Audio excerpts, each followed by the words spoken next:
Okay. All right, let's go. Kathleen, go on. Okay, that's fine. Honestly, we are honored to have you guys on board. And of course, we have a physical audience that is here. So we are going to open this space. This will be a networking space. Make sure that you get to talk to someone. We are all about blockchain, Web3. We are going to have this discussion. So officially, we get to open the networking space. Feel free, guys. Feel free. You know. So. And then we'll start in like 20 minutes, and then yeah. So network. Have fun. Thanks, guys. Okay, sorry, guys. That's like they keep talking and we keep talking. Right, so we're officially networking now. Sorry, Kathleen. Right, go. I don't know if I had the question right. I guess it was about what we've done so far within the product. Venture, and then Tui can do the product, or Marlene.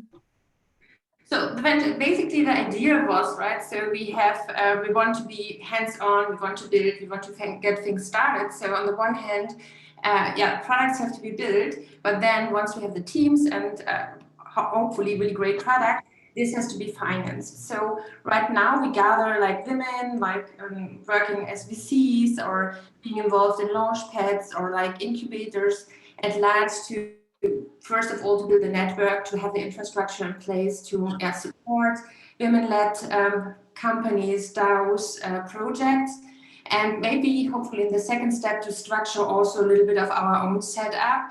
But yeah, as always, getting started, it's better to do that in collaboration. So we will at H.E.R Denver maybe have a roundtable meeting, first potential partners.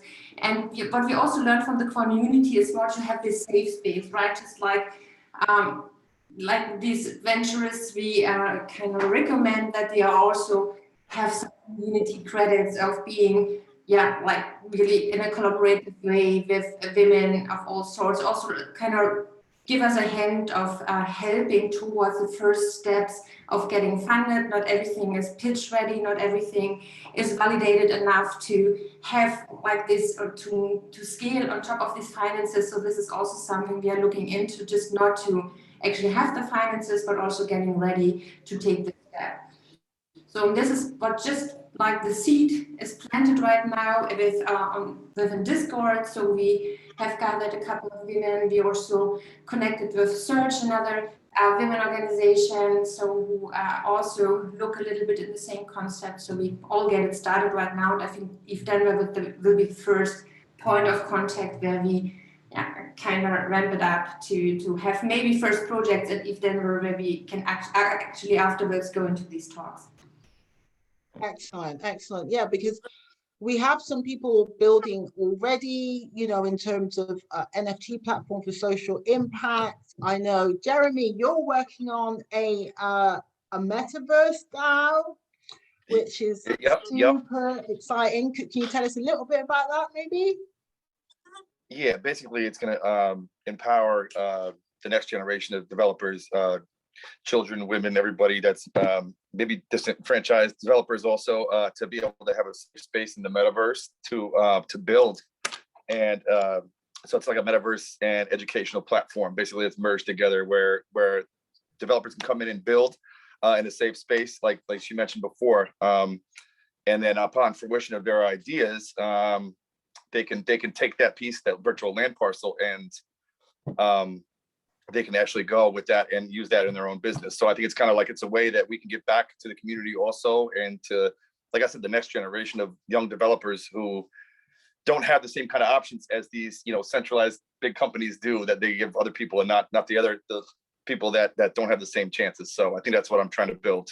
That's what we're trying to do. So excellent. Just give people a chance, give the next generation a chance to get into the metaverse with both feet and build their ideas. Yeah, because it's a fantastic idea, and it's like similar to Web3, where like people need onboarding, people want to be involved, but it might seem a bit esoteric and it might seem like a bit difficult to get involved. So that metaverse style will actually facilitate people onboarding into that sphere of Web3.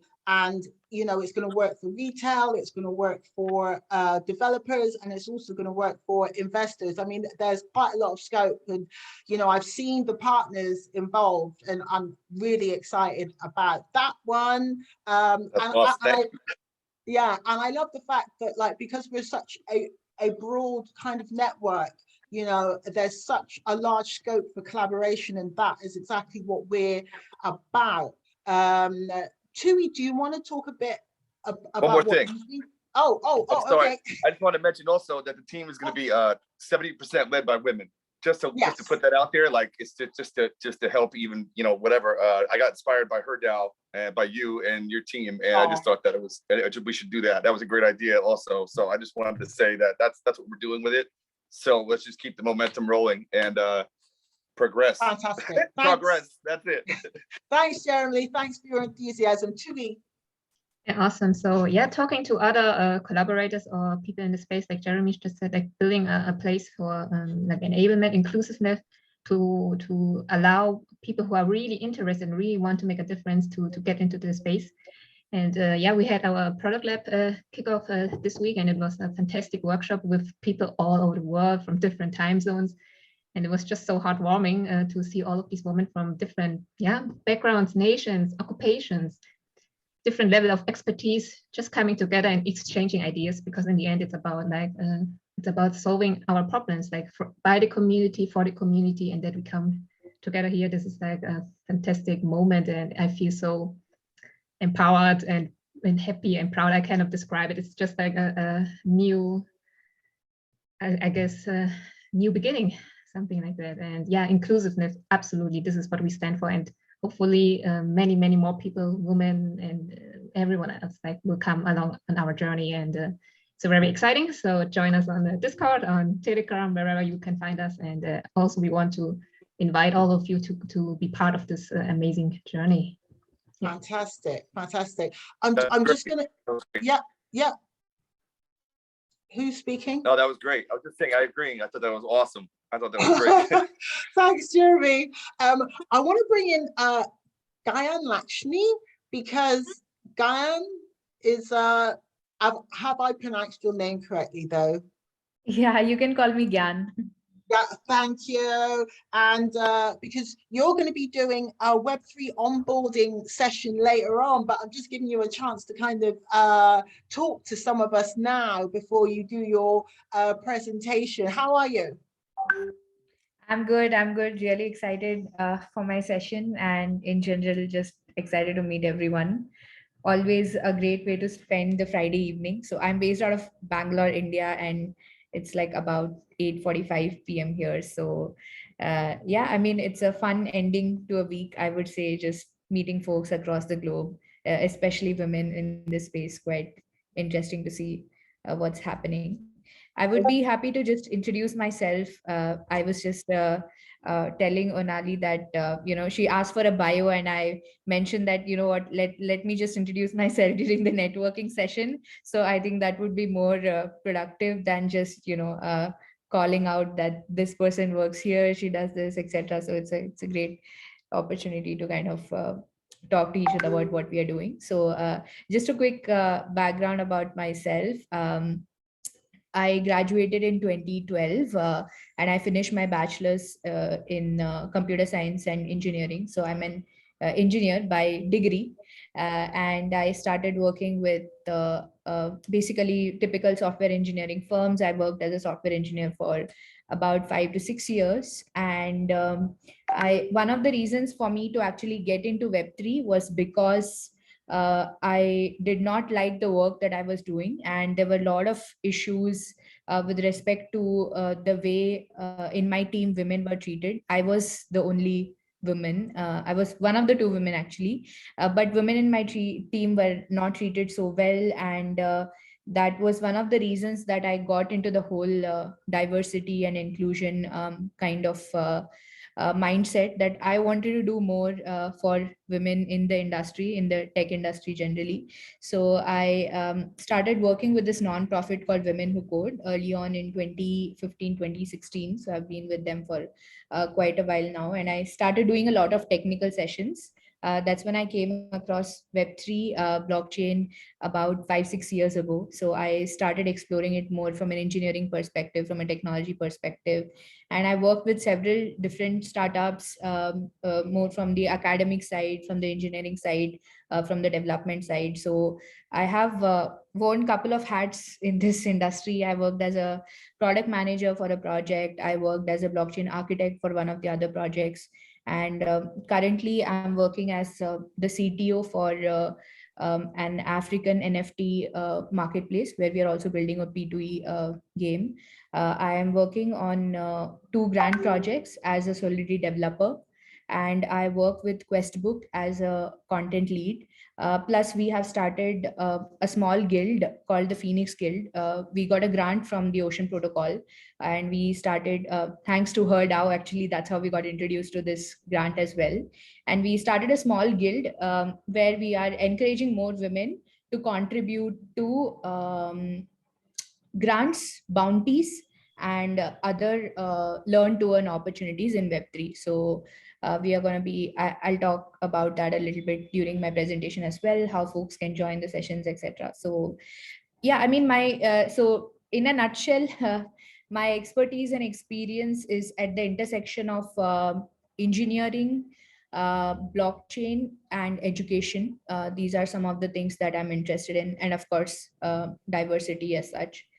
So really excited, happy to talk to folks about anything. If you're building in this space, I'm always happy to have a conversation. I have worked with a couple of NFT marketplaces. We launched one of them last year in 2021, and I'm working on some other edtech plus NFT based projects as of today as well. So happy to chat with folks on any subject under the sun in this space. Brilliant. Can you drop some of your fantastic links? Can you drop some of those in the chat, please, guys? I will. Thank you very much. Yeah, so carry on. It's just like I would like to add that Jan is helping us with setting up our first session and H.E.R on decentralized product management and building. It's something like came out of our first like kickoff call, where we identified topics we want to work on, and one was of course how to take product management from Web 2 to Web 3, and this will be one of the first sessions currently we are organizing for ETH Denver. So thank you for your support, Lux. I think we have really knowledgeable person in that. Yeah, Fantastic. I'm excited for the session. I have a lot of stuff planned, but I'm excited to hear others' thoughts as well. There are lots of things going on, and I feel like getting to that point where we are actually able to build an end-to-end decentralized product. I think it's quite overwhelming for many of the folks, and I think it would be great to have that discussion and really break those barriers. That the more we talk about it, I think the more people understand that it's actually not that difficult, but it is just something new.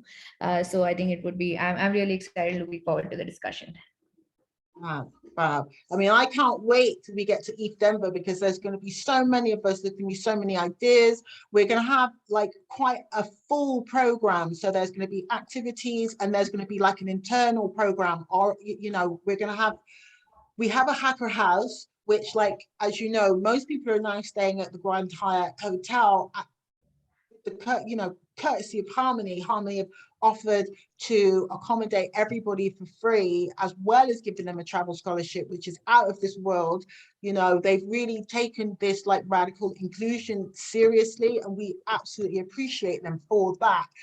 So our hacker house will become like a hub for our internal program. You know, the small kind of meetups, the meetups which are going to be like, you know, 20 or so. You know, we can have little round tables there. You know, we can have pizza night there. You know, it can be kind of community center, and like, you know, a little place to convene in small huddles, you know, and that's what I'm kind of looking forward to. I mentioned in the volunteer chat that I was interested in us tackling kind of wider issues as well, like homelessness. Like in Denver has quite a serious homeless problem, and what I was suggesting is that in crypto, in blockchain, in Web3, there's obviously tons and tons of projects with massive treasuries, and not all of them are being utilized as much as possible. And what I wanted to kind of address is that a lot of money piles into the town when we're there in that conference week, but none of it maybe trickles down to, you know, the actual population or the especially like vulnerable people there.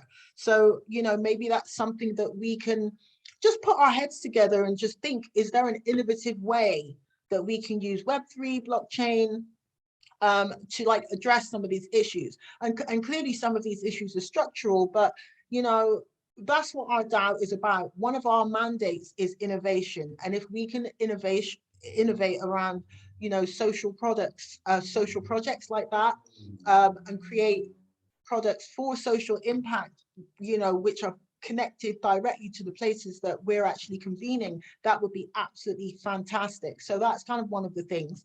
The other thing is that H.E.R, actually, we've kind of used the letters H.E.R to maybe signify gender, but it also signifies, thanks to Kathleen, holistic emancipation resource, right? And so I really wanted to focus on the holistic side. So part of our internal program is to include mindfulness sessions.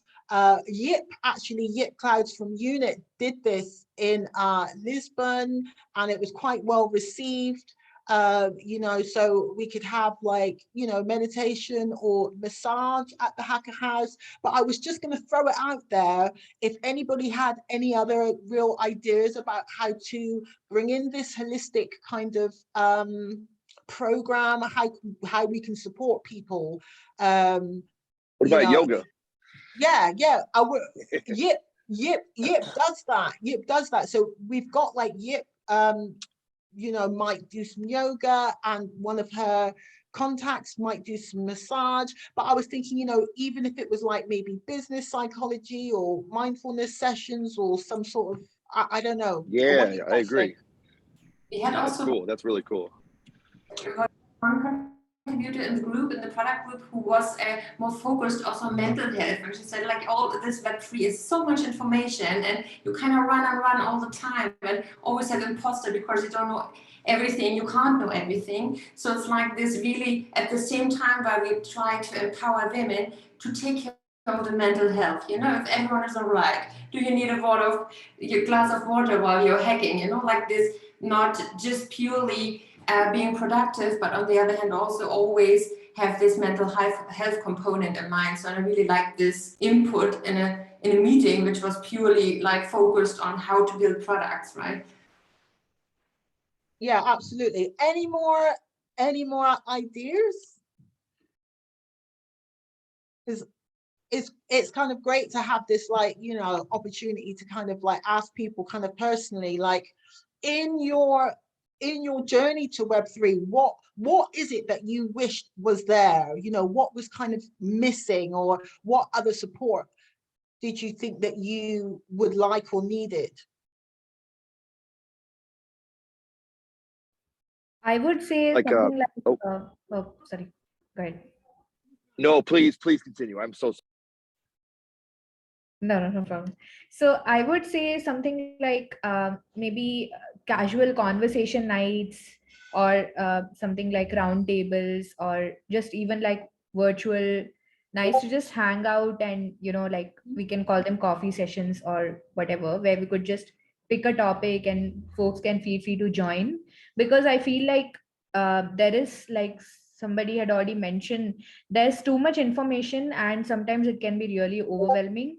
So I think connecting with folks, especially for me, I feel like connecting with women who might be going through the same day-to-day stress, or might be going through the same kind of, you know, same kind of journey as us, or on similar paths. I feel like connecting with them and just kind of understanding that, okay, like we are all on the same path, you know, it's either it's like some things that we face are like too difficult, or somebody says that, okay, no, it's not too difficult, I've also been there, I think we can overcome this, it's just easy to learn this, not easy to learn this, or something like that.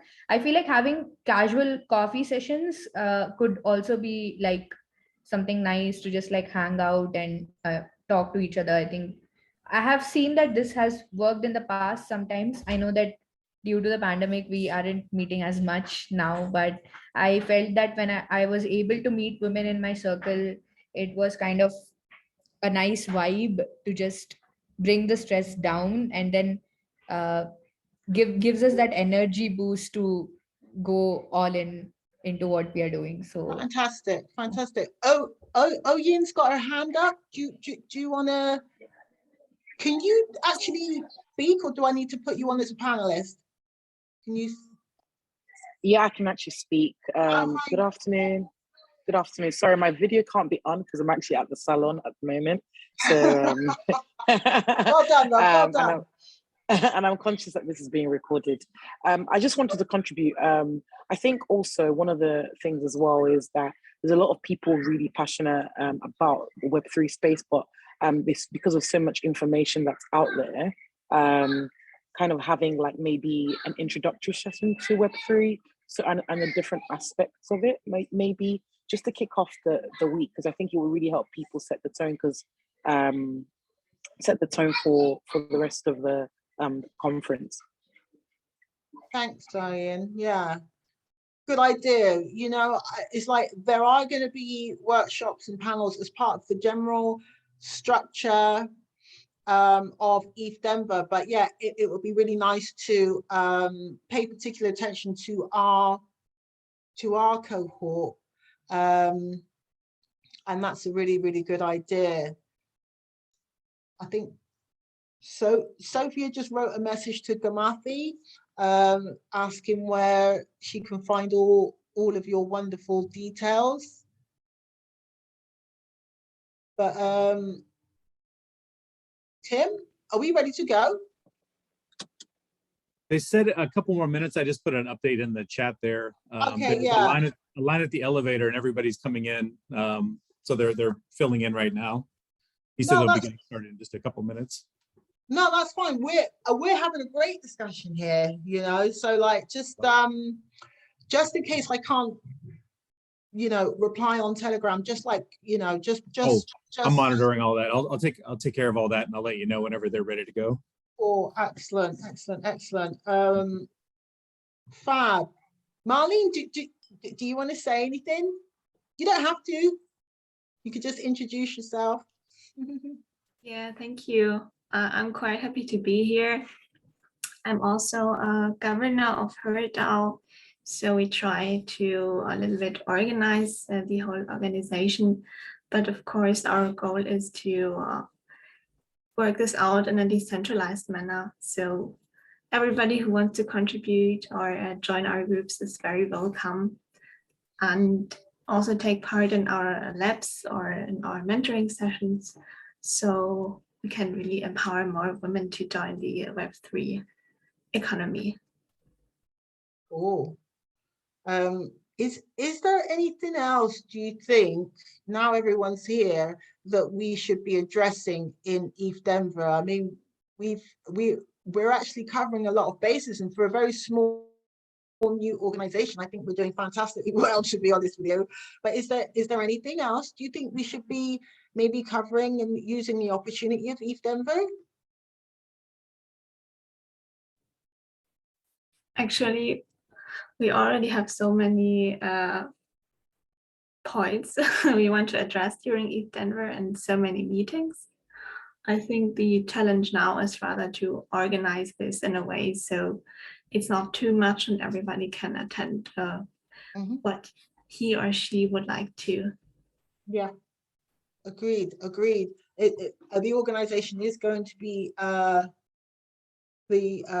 tricky part, but because we have an active, enthusiastic community, a lot of people have already volunteered, and a lot of people are already, you know, working really hard to, you know, lighten the load for everybody else. So, you know, we're working in that collaborative spirit of the DAO, which is fantastic.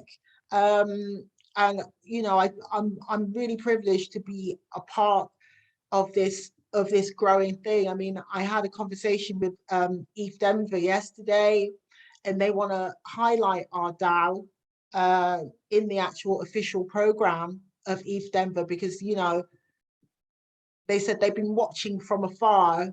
They said they're in the group and they're watching, and they're very impressed by what we're doing, and they're very energized by what we're doing. So we're going to be choosing 4 or 5 women to kind of go onto a panel when we get to ETH Denver, just to, you know, tell your stories, you know, any challenges, any highlights, what you're hoping to get out of ETH Denver, but, you know, just to show people in the ETH Denver conference what H.E.R DAO is about, you know, and our very inclusive, broad, you know, program and audience. So, like, if any of you are thinking that like that could be you, or you want to do it, then just like drop us a message in the chat, and we'd love to have you. I don't know if we have like a couple of minutes. I think they're trying to get the room ready there, but if anyone else wants to say anything, we have a couple of minutes, I think, before we go in. Yeah, They're asking if we're ready. They're asking if we're ready, but No, I was asking them if they're ready. Oh yeah, okay, Tim. Yeah, because I'm thinking, is he asking me if I'm ready? I'm like, yeah, we're ready to go. No, we're ready. We're ready. Yeah, trying to get them ready is another story. Oh, okay, cool. Yeah, so so that's that really. But we're going to talk to. Oh, they're ready. Okay. So we'll just wrap that up now then, instead of trying to start another conversation. And we'll be starting with I think it's Laura. I think it's Laura first, but they shall tell us. Yeah, I'll put the agenda up in the chat, and I know we're a couple minutes. Oh yeah, that's good. Just so everybody knows what's coming up.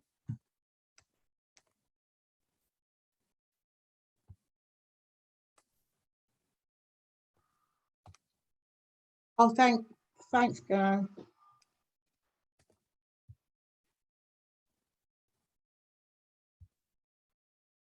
Can somebody hear that construction work going on behind me, or is it all right? Oh, good. I don't hear it. Yeah. No, I don't hear anything. Oh, good, because there's like some sanding going on outside my door, so it's quite loud. Okay, cool. Tim, are they gonna speak first?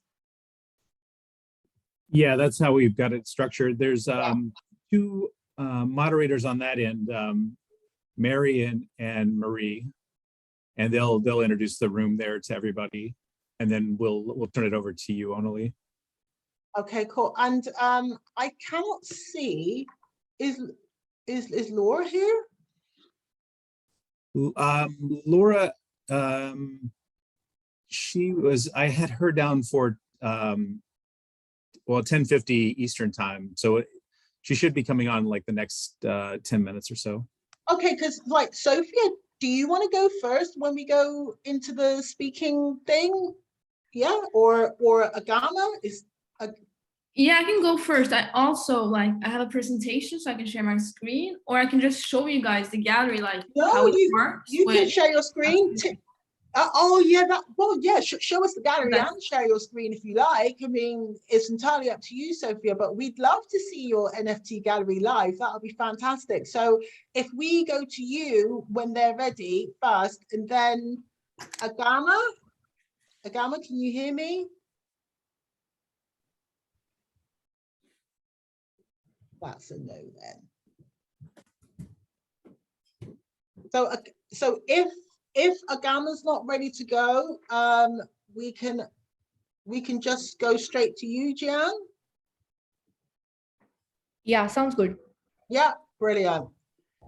And then because Lily won't be available until slightly later, so she will jump on, and then hopefully Agama will be back, but I will message her in the meantime. And I'll keep an eye out for Laura too joining. I'm happy to come as early as possible because it's gonna be pretty late here. Yeah. So. Okay. So yeah, that's fab. So Sophia, we're gonna give you like max 10 minutes, max. Maybe shorter, and then Jian can go, and then you can just do 50 minutes, Jian, if you want. That's fine. And then we can get you off to sleep because it's late where you are. So thank you for staying up for us. No problem. Gian can also go first if she would like, if that's. Do you want to go first? Yeah, I'm fine. Mine is an introduction, so I think it could go like I could introduce and then get okay. Yeah, you can do it like that. So you go first. That would be amazing because the gallery we're not that technical. It's just a way to onboard people who they're walking by and then they see NFT and they're like, wow, what's that? And then whatever works for you guys, because it's late, then we'll do the Web3 onboarding first, and then we'll come to you, Sophia, and then if Agama is back, well, if Laura joins, then we'll go to Laura, and then we'll go to Agama, and then Lily should be on. So that's hopefully how it's going to work, but that's fine if it doesn't work like that. Yeah, just a heads up to the panelists. I generally talk a lot. I'm used to giving a lot of longer presentations. So I have I have my slide set, which I use for most of the onboardings, but feel free to just like cut me in and be like, hey, you know what, like we have only 5 minutes more or whatever. If you feel like I'm going too slow, because I tend to just like talk a lot about Web3. Once I get into it, I don't realize that I'm losing time. So I have the same problem. Yeah. So, and most of my onboardings are like 30 to 45-minute sessions, right? So I have a plan to squeeze it in 15, but yeah, like feel free to just cut me in. That's fine. I don't mind. So you just want me to shall I use your whole name or just your short name? When I you can use introduce the short name. That's easier, I guess. So just Jian. Yeah. Okay. Yeah. All right. Jian from Westbook. Yeah, Jian from Westbook. Okay. Perfect. Let me just cut and paste.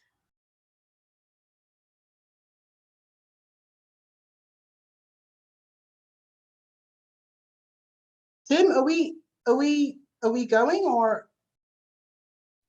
They're still sending me pictures of people at the elevators. I'm telling them to go ahead and get started, regardless if people are trickling in or not. Yeah, because it's like it's like quarter two now, to be honest. So people can like trickle in because people. Otherwise, we're going to run out of schedule. I'm telling them to please start. Get going. Yeah, just start.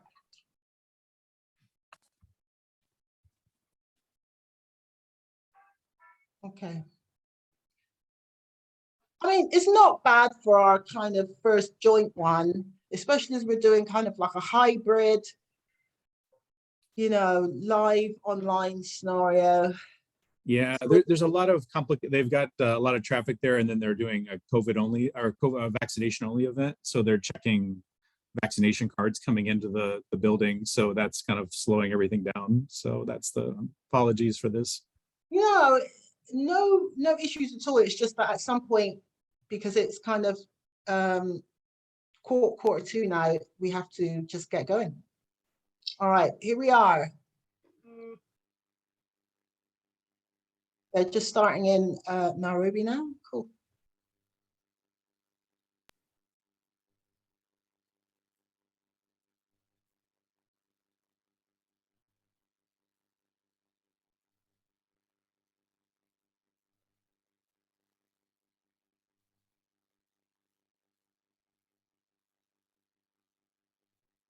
Can you hear me? Hi guys. Here we go. Oh, the audio isn't great. The audio isn't Yeah, there's a bad echo on the other end. Hi Onali. Here we are. Hi guys. Hi, everyone. We have a big group coming, so we're just waiting for them to settle down. But it's a huge group, as you guys can see.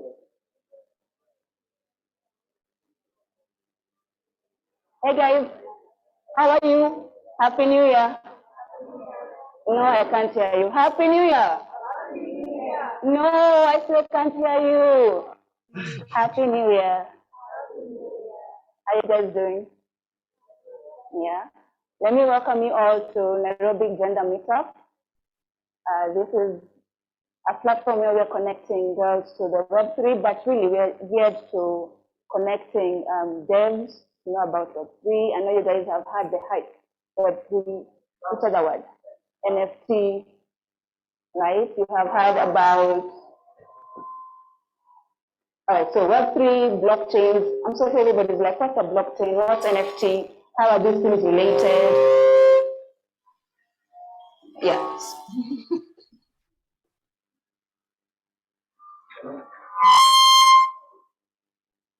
So,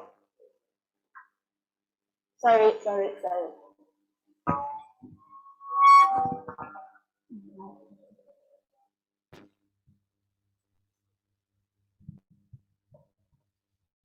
So yeah, this is better. Can you hear me?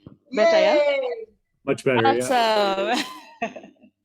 Amazing. All right, so we have our virtual team as well. And guys, welcome to Nairobi virtual team. This is Kenya. Karibuni sana. Hello. Hi. So yeah, this meetup basically, as I said, we're talking all about Web3. Guys who want to transition to Web3. You guys talking about blockchain, like what's a blockchain? How does it do? So what social impact does it have? All that good stuff. Today we're going to learn, today we have fun. Today it's all about gaining knowledge, and please let this be interactive as much as possible. So if you have any questions, ask. That's the rule over here. Ask, have fun. And as my friend had said, Mary, please interact, please network. You might find your co-founder here. You might find your, all those prayer partners or whatever over here. So yeah, go for it, please. Today will be your moderators. My name is Maria Silingi. I am a cyber security enthusiast and a farmer. Just put it out there a bit. And of course, we have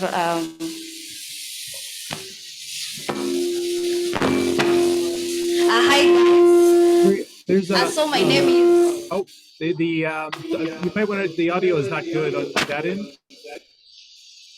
We're getting a lot of feedback from the audio.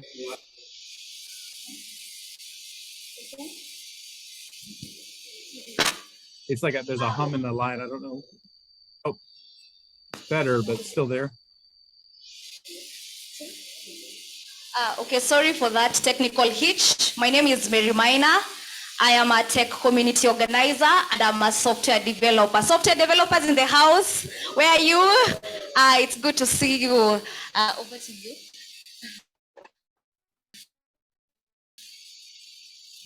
Oh, okay. So we're looking forward to having an amazing interactive session. Please, in case you have any question about blockchain, Web3, how Harmony is integrated into blockchain application, please ask these questions. We're looking forward to having a very amazing audience engagement. So this event is organized or rather facilitated by Harmony Africa's DAO. We have Polygon, and we also have H.E.R. Those are three very amazing organizations. And I'll just give a brief description of what Harmony deals with. So Harmony is an open, fast, and secure blockchain. Polygon is a framework that enables the combination of compatible blockchains. And last but not least, H.E.R. H.E.R. is also in the house. So H.E.R. is a community that is based to empower.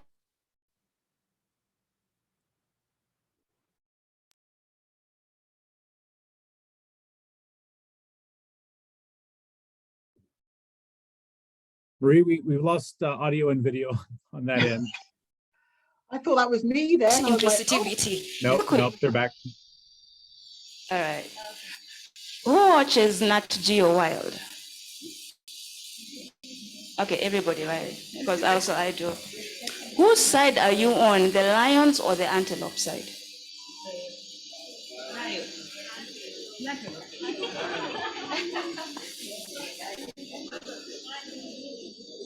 There's more antelopes, I think, than lions, you know. Who said antelope? Why the antelope? You can just say.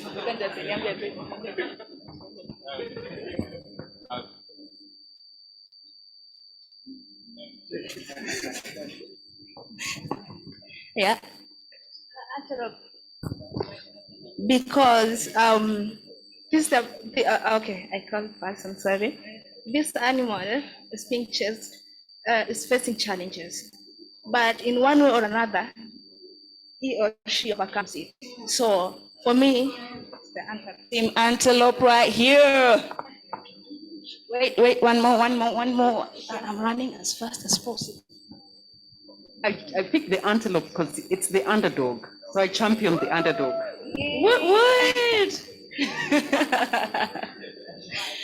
Awesome. So with us, we have an amazing lineup of speakers.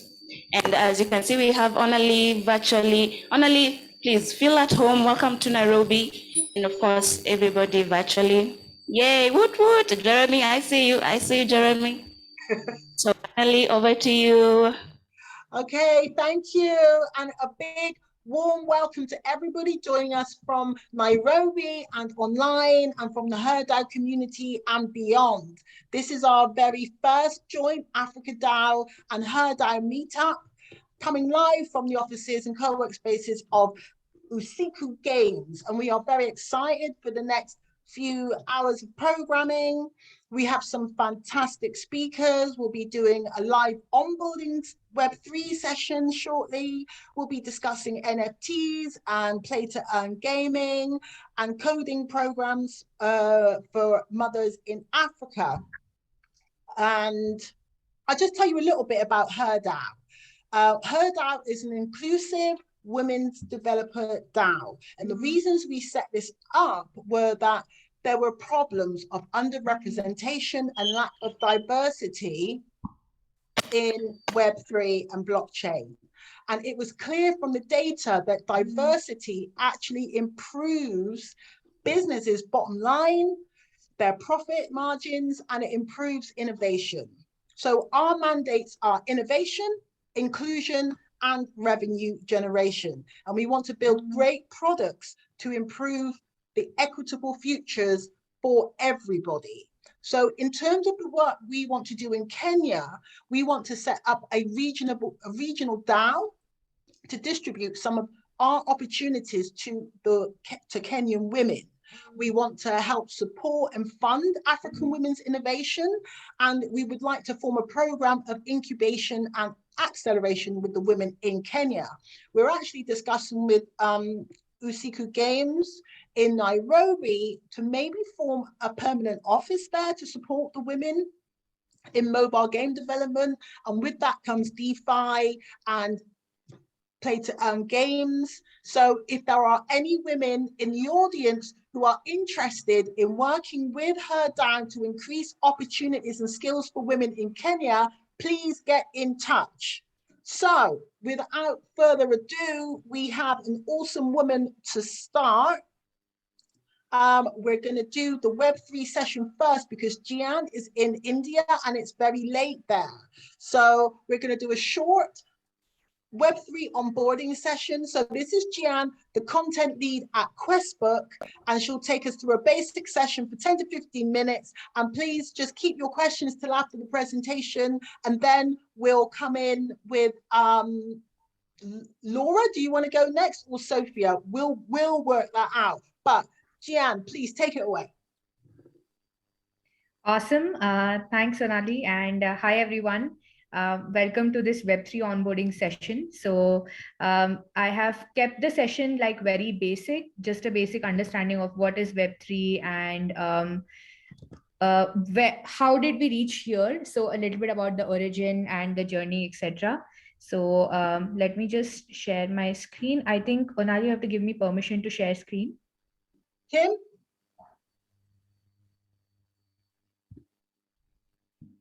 Oh, okay, awesome. It's actually good to realize that there are so many amazing opportunities installed for us, and it is up to us to dive into the opportunities and run away with the opportunities.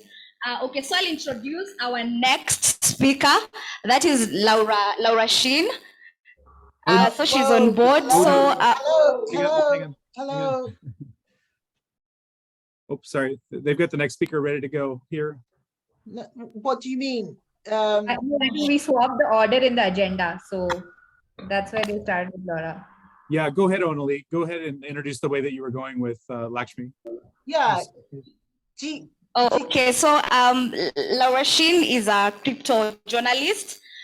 She's a host of Unchained podcast. I don't know how many of us listen to podcast. She has a very amazing lineup of podcasts, so you can check that out as she talks, or rather after the session. And she's also the author of Cryptotopian. So over to you, Onali. Yeah, we had to swap the agenda because Jian is in India and she needs to go. So Jian is going to go first, and then Laura can go afterwards. So please carry on, Jian. Okay, awesome. Is everybody at the venue able to hear me?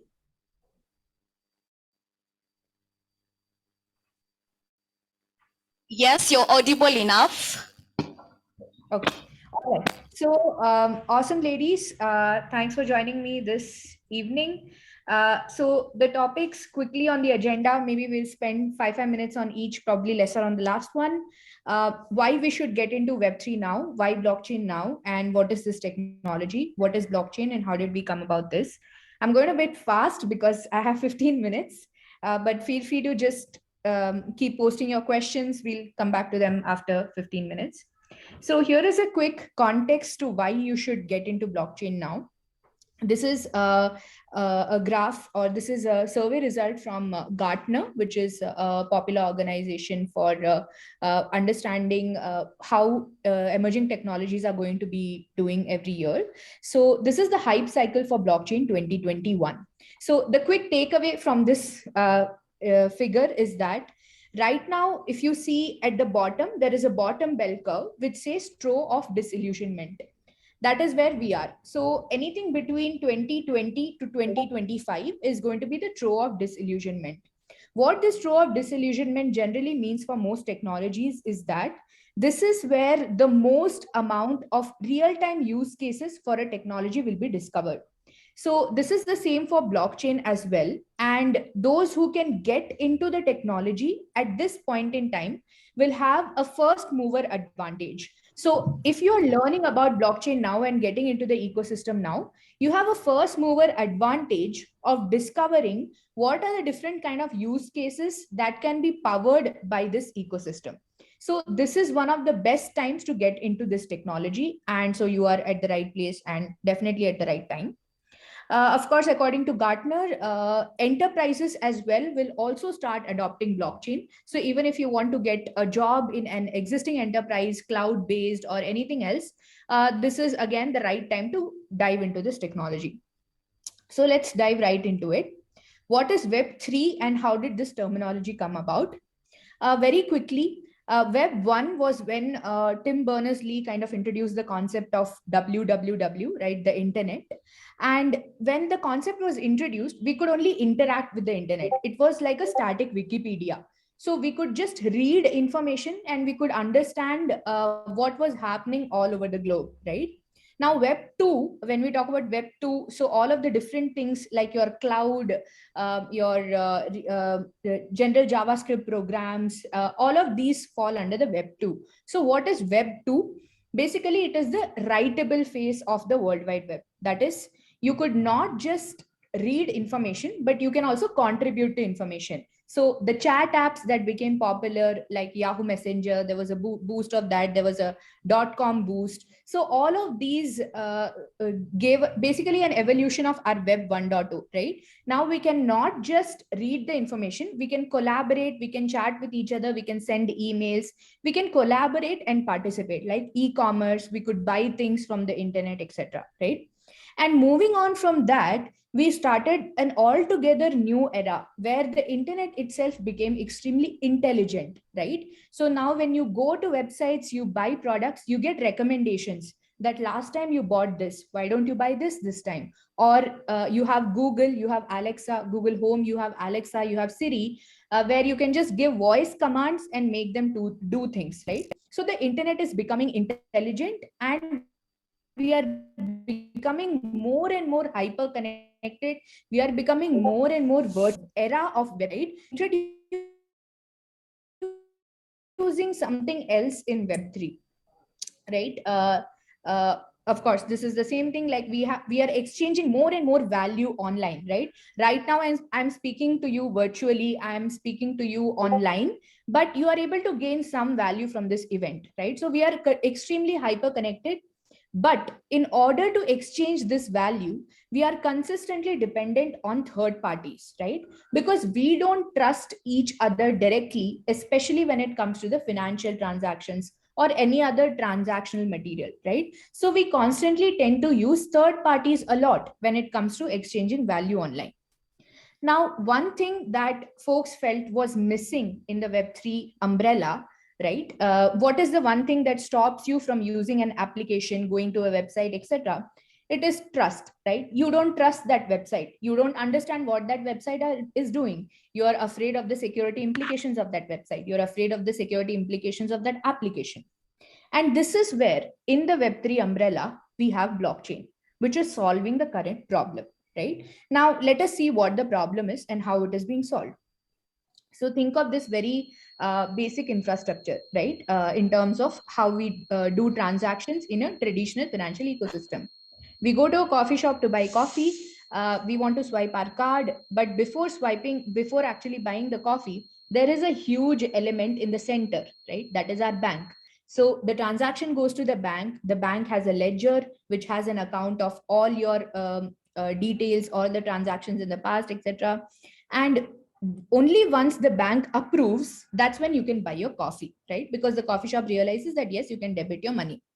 Now, imagine that this entire infrastructure right now is dependent on a centralized entity, right? So what happens in blockchain is that this entire centralized entity, that is the bank, the approval of the bank, this entire centralized entity is replaced by a decentralized entity. I will talk a little bit about what these terminologies mean, but essentially, if you see the diagram, in a traditional ecosystem, we have a bank that is doing the approval, whereas in a blockchain ecosystem, there is a bunch of nodes or computers, you can think of them as computers, which come together as a network, and this entire network validates this transaction for you. So instead of one entity, one organization validating that transaction for you, here is a bunch of people who agree that, yes, you have this much money in your wallet, and now you can go ahead and do the transaction, right? So here is where there is a concept of disintermediation by creating trust using code, right? So disintermediation is, you're not depending on an intermediary now, your bank, right? You are saying that I'm going to send this through the network, and I believe the network because the network is not just run by one person. It's run by billions of computers across the globe.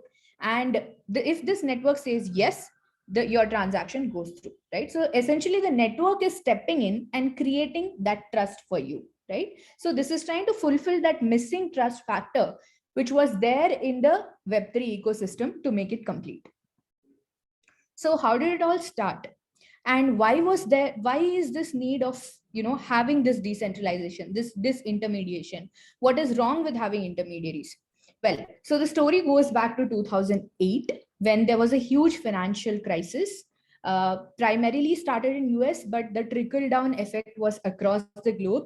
I'm sure many of you remember that there was a lot of recession, people were not able to get jobs.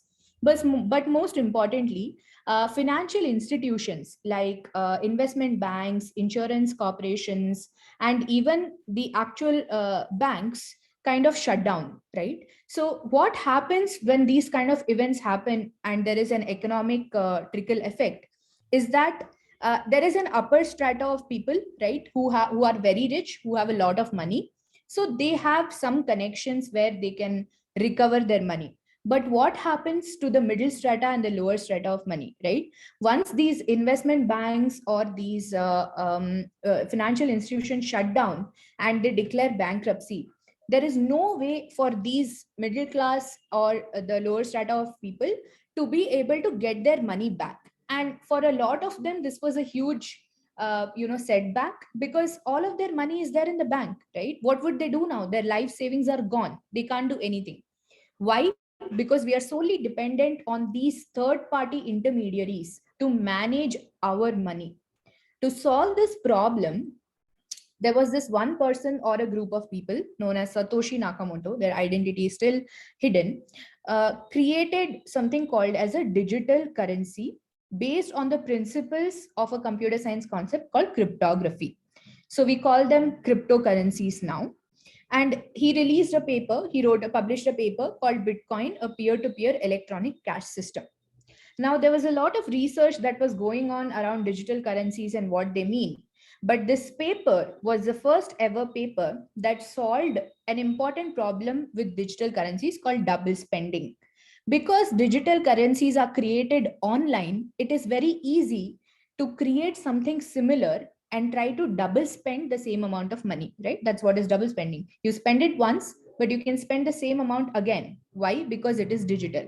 But this particular paper shed some light on how we can avoid this double spending problem, but still use digital currencies powered by cryptography to create transactions, financial transactions on a particular network, right? This network is similar to our internet, but it is powered by some more principles, not just networking, which is what powers internet, but it is governed by some more principles, which I will show a little bit. And this paper was the one where blockchain as a concept was introduced.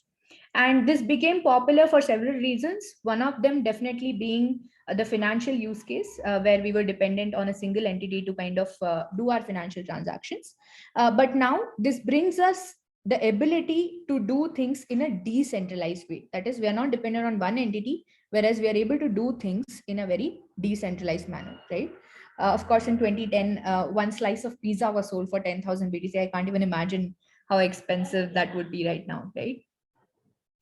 I will just skip this, or I will just talk about this in a very simple manner. So what is the difference between what was the traditional ecosystem and what is happening right now, right? So imagine that there is a small village and there are residents of that village, right? The whole accounting of this village is being taken care by one person called Alex. So Alex writes down everything that happens in the village in terms of accounting: who transacts where, who buys what is the transaction that happened, who owns how much in their account, etc. Right? Now, imagine that if we want to make this public, right? So what we can do is what Alex can do is he can just put up all the transactions and say that whoever is in the village can come and see the transactions, right? This is also a simple public ledger, right? So why do we need a digital blockchain? Now, there are several inconveniences to this. Like Alex might fall sick, Alex might go on vacation, or Alex may charge an abundant sum of money just to do these transactions, right? This is the concept that I was talking about, where there is centralized versus decentralized ecosystem. So centralized ecosystem depends on one person, that is Alex, to take care of the accounting, similar to our banks, right? similar to the other financial institutions which are doing this in a centralized manner. Whereas a decentralized ecosystem or blockchain is based on the concept of distributed networks. So as you can see the difference between the two figures, the distributed networks themselves have this copy of this ledger, whatever we call it. Instead of it being with only Alex, this ledger will be distributed with everybody, all the residents who are residing in that village. Now what happens is, if nobody can tamper that record easily, somebody can tamper it in their own ledger, but there are other people who can prove that no, that tampering is not acceptable, right? So this is where the decentralization or the distributed network concepts comes into picture. And this is one of the primary differences that has changed this entire industry and added value to this industry, moving things from a centralized to a decentralized network, right? To a decentralized nature, where power is not with a single entity, but it is with a distributed entity, right? So the main concepts of blockchain that are used are distributed systems, cryptography, peer-to-peer networks, and consensus algorithms. I won't go too deep into it. And this is our replication of how the centralized is being converted into a decentralized system. So your ledger or your set of transactions that Alex is noting down become a block in the blockchain world. Instead of a single person taking consensus or telling that this is correct or not correct, since the ledger is with everyone, everyone agrees or disagrees on a particular decision. There is cryptography that secures your ledger. And then this entire public display of the ledger is nothing but your blockchain itself. All the transactions are into one block. Blocks are connected to each other and form the blockchain. And you can, in public blockchains, you can easily search for the transactions or the data, like we can search for news, right? And news gets updated real time. Similarly, the data or the transactions on the blockchain get updated real time. Phew. So in summary, it's a public ledger. It is distributed to everyone. It is decentralized. There's not one person who's involved in the process, but there are multiple people or billions of folks in case of other public ecosystems, and it is immutable. It is very difficult to change data because everybody has the same copy of the data. Certain use cases, I will not go into this, and a lot of career opportunities in this space. You can see this. I think we can talk about this a little later as well. Basically, like this image conveys that whatever your existing background is, right, you have an opportunity to get into Web3 and use your existing skill set to learn something more and do something in the Web3 space, right? You can build, you can be a community manager, you can be an infosec analyst, whatever, whatnot you would want to do, right? Everything is possible. What next? Just very quickly, our team called the Phoenix Guild, we recently got a grant from Ocean Protocol to onboard women to Web3. So we have a lot of sessions that are coming up. You can follow us on Twitter at Phoenix Guild HQ, and you will get all the information that is coming up. So we have sessions planned the upcoming weekend, the next weekend, and subsequent weekends as well. These will be onboarding sessions for beginners as well as those who are curious to understand what are the different opportunities. So feel free to join us if you would like. And happy to take any questions. Thanks, Gian. Does anyone have any questions?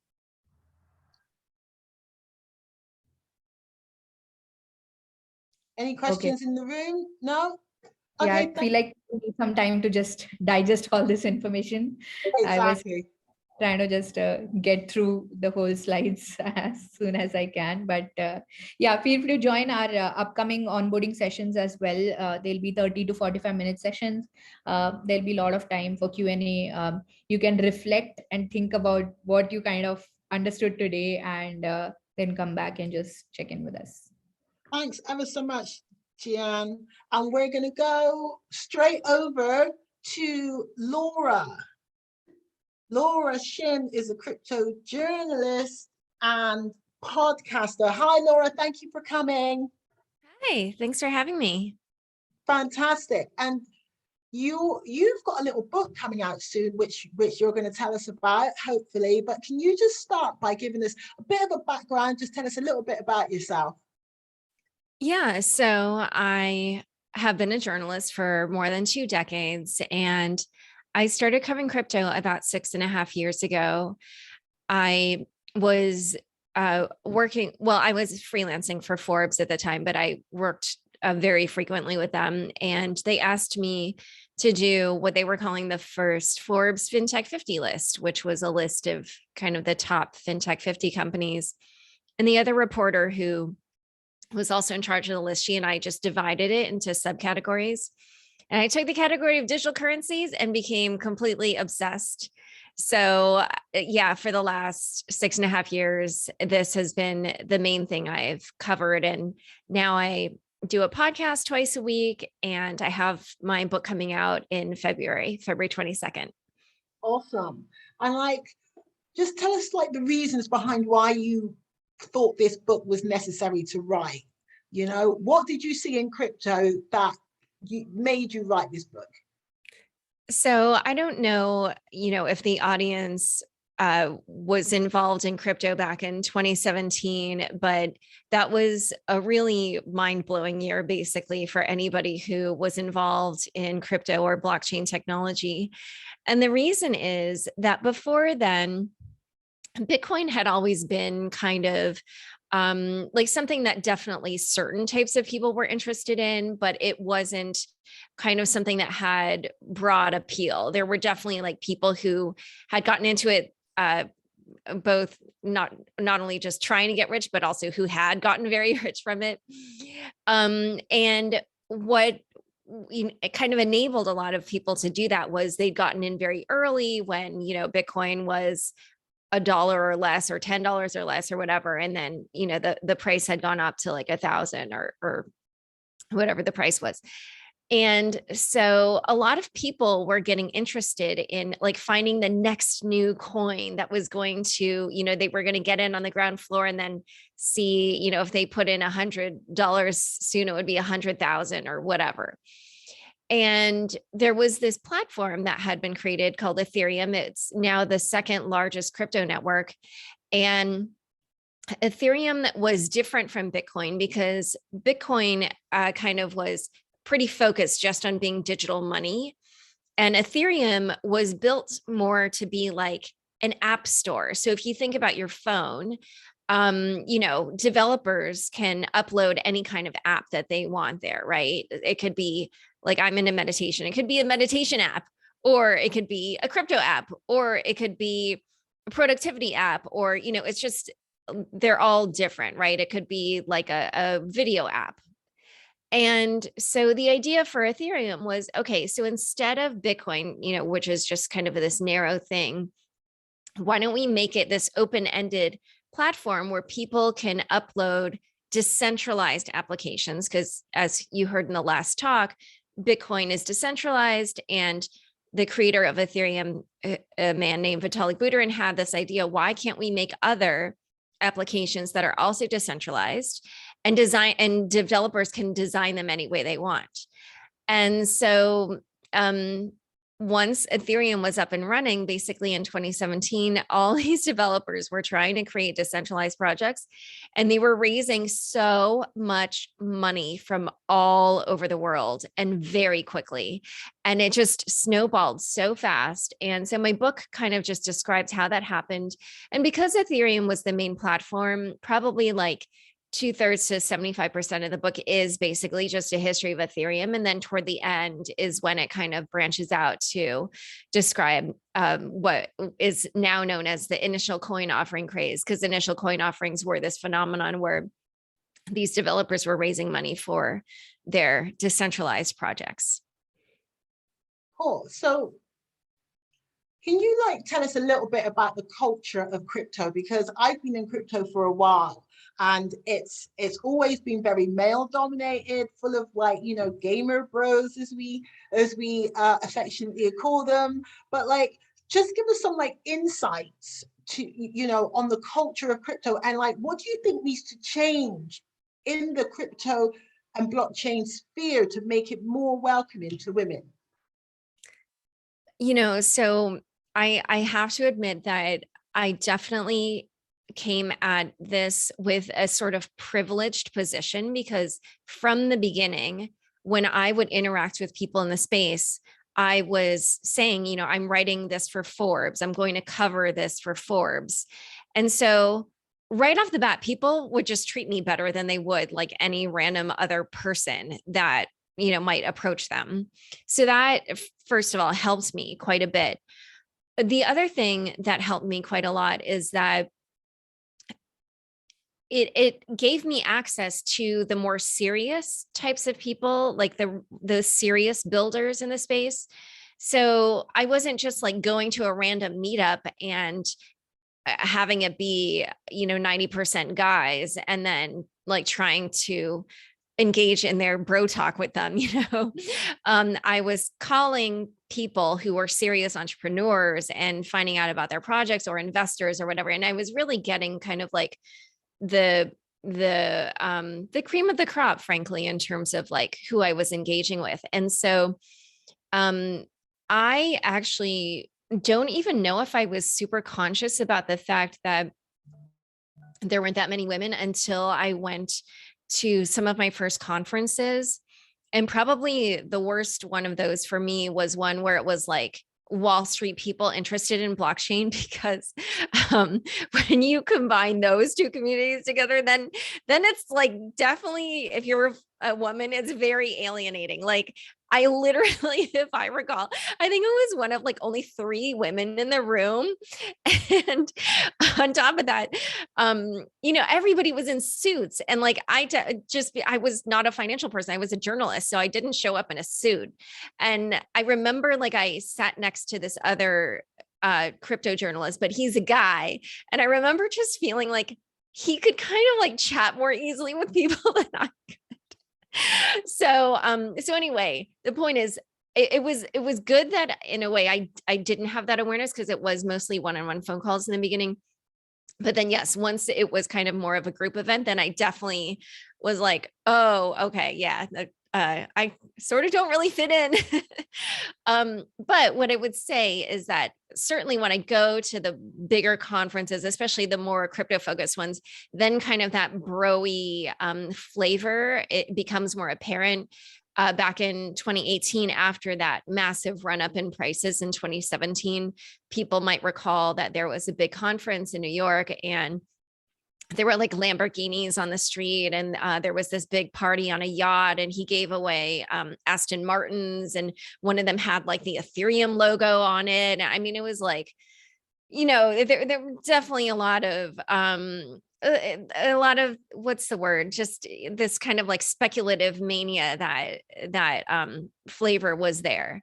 So, you know, I would say if you're a woman who's not calling people up with a big brand name behind you, and also frankly also because I'm a journalist, it's like if anybody you know showed bad behavior in front of me, like I'm going to tell the world about it, which I have done. So you know, it obviously I had those advantages, but if you're a woman just going to a random meetup now, you know, first of all, I would say it's great that actually there are a lot more women now than there were back in 2015 when I started, for sure. Like if it was single digit percentages of women at that time, probably now it is at least finally double digit percentages.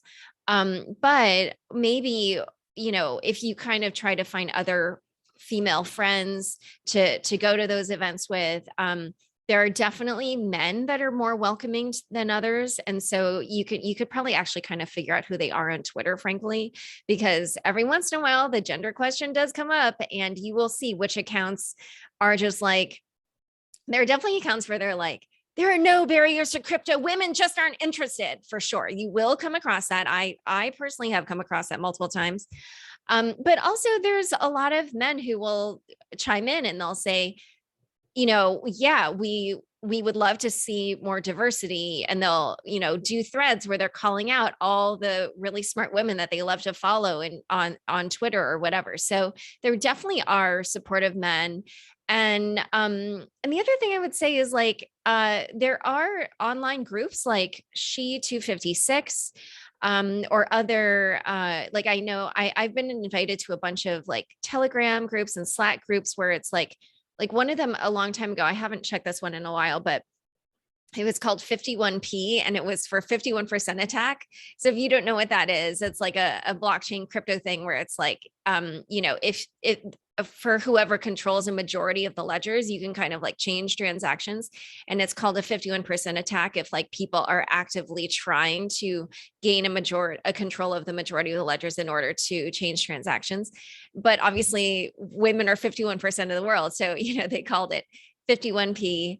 And yeah, but they're online communities. And so you can definitely connect to other women and yeah, and I don't know. I personally feel a lot more positive and optimistic about the role of women in the space probably than I have at any other previous point in covering this industry. Awesome, awesome. And like one final question. Do you know, what do you really think about crypto? Do you think it can be this vehicle to financial freedom for millions of women in the world? Oh, yeah, for sure.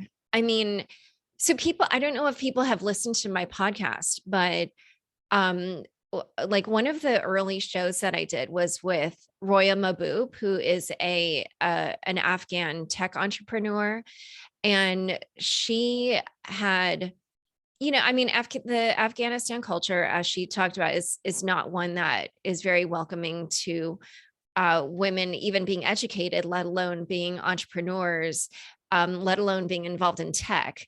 And what she found when she was with some of the startups that she was doing, so also women in that culture, I think they're kind of discouraged from even like working or handling money. And they would find that like when people would make money through the work that they were doing for her company, sometimes the payments that they received would be confiscated by male relatives, or they didn't have a bank account or whatever it might be. And so they actually turned to Bitcoin and they taught the women how to open their own wallets and how, you know, to receive payments and how, I can't remember how they were converting it to the local currency. Because obviously I'm sure at that time, because she was doing this very early, it was probably much more difficult to do that in Afghanistan than it is now. But or maybe she was converting it herself, I'm not sure. But anyway, the point is that she said, oh, one of the women who was working for us, I guess was like in an abusive marriage, and she saved up her Bitcoin and was able to then you know, divorce her husband and be independent. And so, you know, I mean, there's a lot of reasons why I think women in particular would like to have control of their own money. Like there was this great book called Half the Sky. It's a really old book, but it's by Nicholas Kristof, who used to be a journalist at the New York Times. And he talks about how oftentimes in developing countries, families, when they do experiments where they like give money directly to the women in the families as opposed to the women just spend it better for like the well-being of the whole entire family. Whereas like some of the men had bad behaviors around their money that would be self-destructive for the entire family.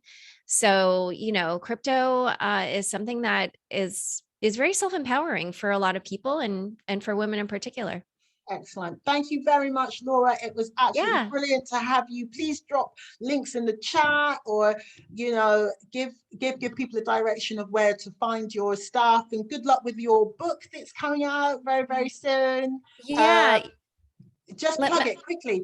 Yeah. So the book is called The Cryptopians, and the link for it is just bit.ly/cryptopians, and I'll put it here in the chat. I definitely urge you all to read it. I spent almost 4 years on it. So there's a lot of information in there. And from the people who have read it, who know nothing about crypto, they have definitely told me that it helped them really understand the technology. Fantastic. Thank you very much. And before we transition over to the room, we've got a speaker in the room that just wants to say a few things. I just want to give a massive shout out and a very deep felt Thank you to Jay Shapiro from Usiku Games, who provided the space and the equipment and has been an absolute legend and a great help to H.E.R, Africa DAO, and everybody. And I just want to say that. So over to you guys in the room, and then we'll have Sophia from Verse Gallery.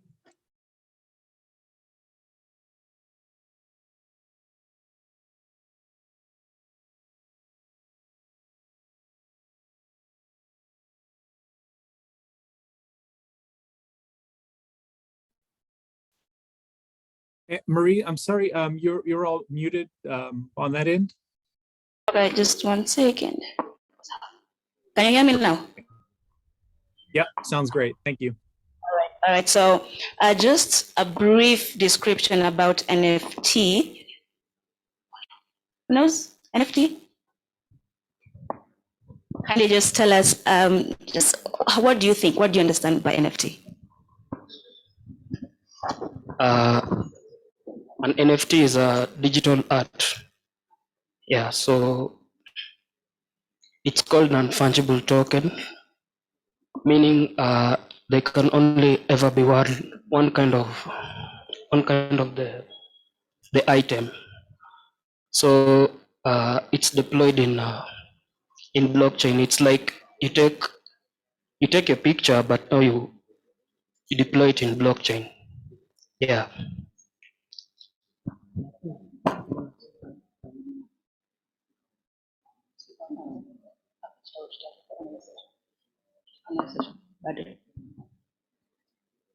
Who else? NFT? Real quick, real quick.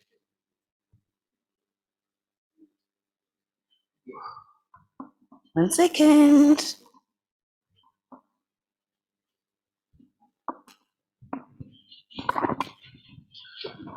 Hello everyone.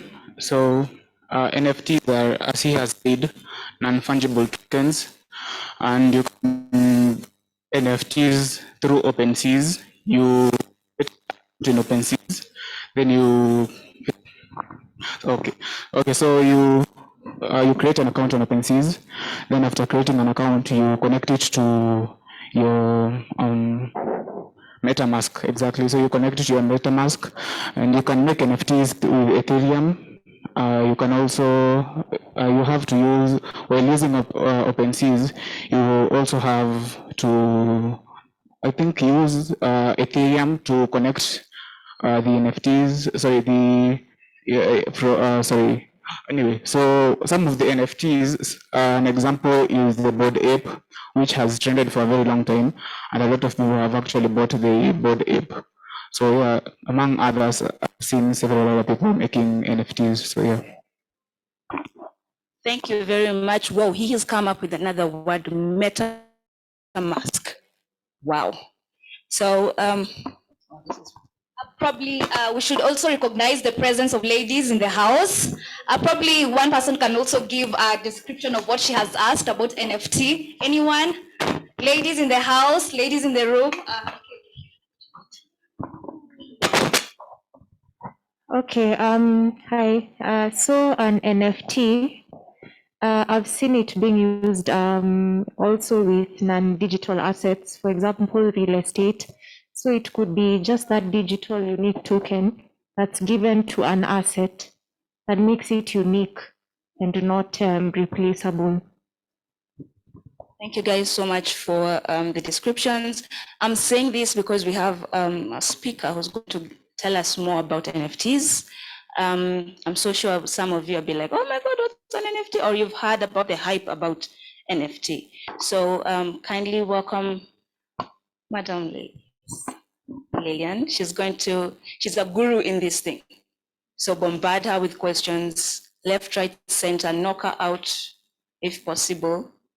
Welcome. Thank you. Okay.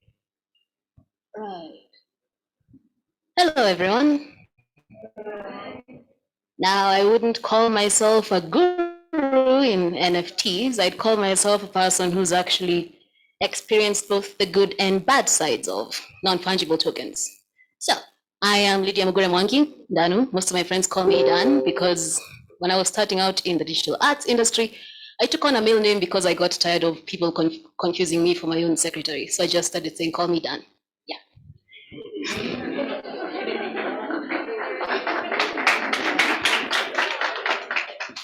So what I do is I run Nauta Studios. I am its chief executive officer and the founder. We work in developing digital arts, ranging from a lot of the adverts you've seen on TV to video games to AR and VR. Better? Awesome.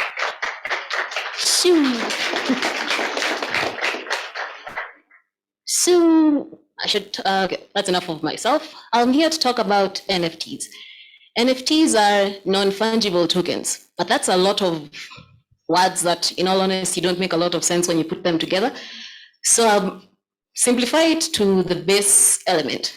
Basically, an NFT is a receipt for a piece of art, which is made on the blockchain, or in this case, let's just call it a site, made on a site where it generates a unique code that identifies this piece of art. That unique code is the token that you use to sell and actually make a living off of NFTs. Now, I myself and our company haven't really made NFTs ourselves, but this goes into the cons. We've had people make our art into NFTs, not consensually, but it was a fun learning experience. It's quite flattering when someone raids your website to get art to sell. So it was quite flattering. Very happily unhappy that happened. So let's see. What do NFTs actually stand for in the digital art space? I know a lot of the women I see here actually work in creating art themselves. Even if you're making, I don't know, computer graphics, renders, games, literally anything can be made into an NFT. I can take an image of this room and just mint it on OpenSea, and yeah, that's an NFT. But what it's done is it's created a very brand new industry that a lot of people have profited off of. At the same time, creating a weird space where a lot of people are eating people's art from their own sites and making NFTs themselves. So what are you supposed? So you guys as artists, I'm pretty sure a lot of women here are graphic designers, animators, game developers, programmers, literally anything and everything that involves making stuff with a computer, because that's what we do. If you want to, go off. It's very easy to actually get started. Then I break that. I'll give it a very brief breakdown.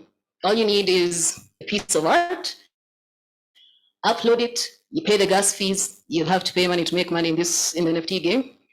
If you're going to do it, my friends suggested you do it on a Sunday when the fees are pretty low for some reason. So you get that one, then you just put it on the blockchain. You can either auction it or etc. or just sell it as a piece of art. It has the advantage of building community. Let's take, are they called the apes, the monkeys, the one with the interesting animation featuring a red, yeah, the bored ape ones. The bored ape ones, I find them, while I'm not a fan of the art style, it's mostly code-generated art, and I'm not truly a fan of that. I prefer making things with my own hands. What I admire about that one is the community they have built. If you want, from what I've observed, if you want to create a successful NFT collection, you as an artist or as a group of artists have to build a community that will support your art. Make people excited, just genuinely make them excited. Because if you can build fandom, you'll actually be able to make money. And the best way for you to succeed as an artist is to get people to care for your art. And it is hard to do. It has taken me, I want to say 4 years. It has taken me 4 years to get people to care about what I'm doing. But now that they actually care, I've been called to talk to you guys to do that. So yay. So let's see, pros and cons. Pros, I know friends who have made mad money off of, I find it a bit of a craze, but they've made incredible profits. They weren't exactly that well known in the digital art space. They don't have massive followings like GUIs or Rostros, but because they actually built that community, they've actually managed to raise themselves up to incredible heights. Like, I'm not supposed to disclose names. Yeah, I'm not disclose my friends' finances. I think they'll sue me, so I will not do that. That's one of the pros. You can make mad money. You can build a community for your art pieces. I've seen games built and funded on Ethereum. Cons. They are incredible. So much of your art will be stolen, and it will be such a pain to get them to ban it off of their site. The only reason they actually took off our pieces, it's from a project H.E.R Adventure, which is a fantasy RPG game releasing next year, November 2023. Unless another pandemic strikes, then I'll just move it to the next year. So yeah, it's a big con. It's since anyone can make it. So our sites were made a collection called Afrique, which, good name, I'll give them that, very good name. They started minting some of our renders of the game. They only took it down when we asked our own community to just please spam this guy and ask him to take it down, because he's not going to listen to 3 girls from Roysambu. So please just ask this guy to take them down. And since one of our community was happy to help, it was actually it was an interesting thing to witness. They spammed him so much on Discord. He just said he just caved after we were advised we can threaten to sue because it's copywritten. So after that happened, he actually, I think the term is called banning. Yeah, it was banned off of OpenSea. Generally, that's what happens when you destroy a token. That is a that's a diss. So advantage, mad money, disadvantage, your art shall probably be stolen. Let me ask I'm sorry to cut you short, but since you're talking about the ownership, as you've said, things are stolen, and with NFTs, isn't there not like a royalty just in case somebody uses it, and then you get paid for that because they stole it? True, there is a royalty on the person who made the NFT. So if you as an artist, let's say, if I take a profile of your picture, you as the human being, you are the artist. But I've taken the picture and I've put it on OpenSea. So if he sells it and another person sells it, the money comes to me, you shall never see a cent. So your options are become an NFT yourself or carry on with your life as you've been carrying on with your life. Yeah. Any other question? I don't think there's much else I can say. I think it's a good thing to get in on if you understand it, if you understand it. And there are lots of YouTube videos that cover it a lot better than I'm covering it. Yeah. And the last, if there are any more questions, but let me just ask, how is the volatility NFTs? Let's see, volatility. I think I'm giving it, you mean the hype? Look how you can integrate volatility with crypto sometimes. So the way the crypto will go up and down, does the NFT, because people are going to buy. That will affect its value. Yeah, that's true. That will affect its value. For instance, right now I know Ethereum is worth a lot. So if you sell your NFT for, let's say, 0.05 Ether, you will get 0.05 Ether. But the volatility of the market determines what that 0.05 Ether is worth. That's like if today the US government, I hope they're not listening, if today the US government crashed, and like right now we know at 1 USD is 100 Kenya shillings.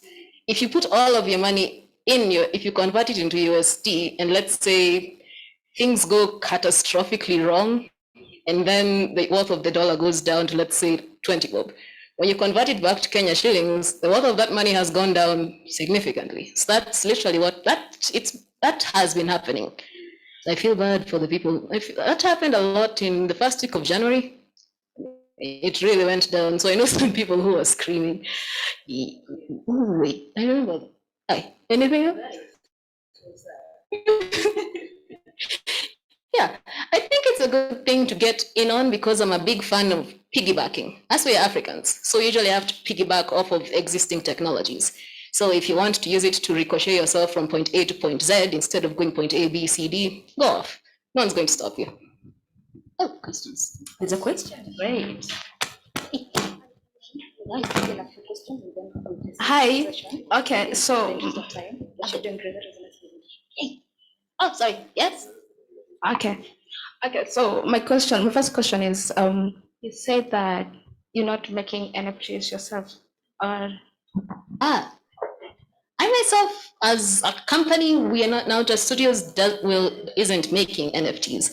It doesn't quite suit our brand at the moment because, first of all, I find it's a lot of work. I might consider doing it in a couple of months, but at the moment I am so sleep deprived and tired. I can't imagine taking on another project. I might, maybe once things settle down. Yeah. Okay, so my question is that you said that there's whereby somebody, a traditional artist, he or she can lose his art, yeah?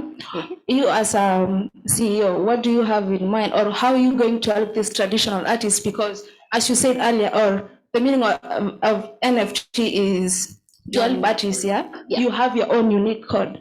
Okay, so how are you going to help this traditional artist? Traditional artists, I'm not sure if I'm getting this answer correct, but how NFTs can help traditional artists, or how I myself as a person can help me myself as a person. I'll make it quick. Make it quick. Me myself as an artist, the best way I can help traditional artists is, one, by promoting them, because I consider myself, I want to say 4 out of 10 in how well I'm known in the industry, so I can promote them myself on that one. And I can encourage them to just give it a shot.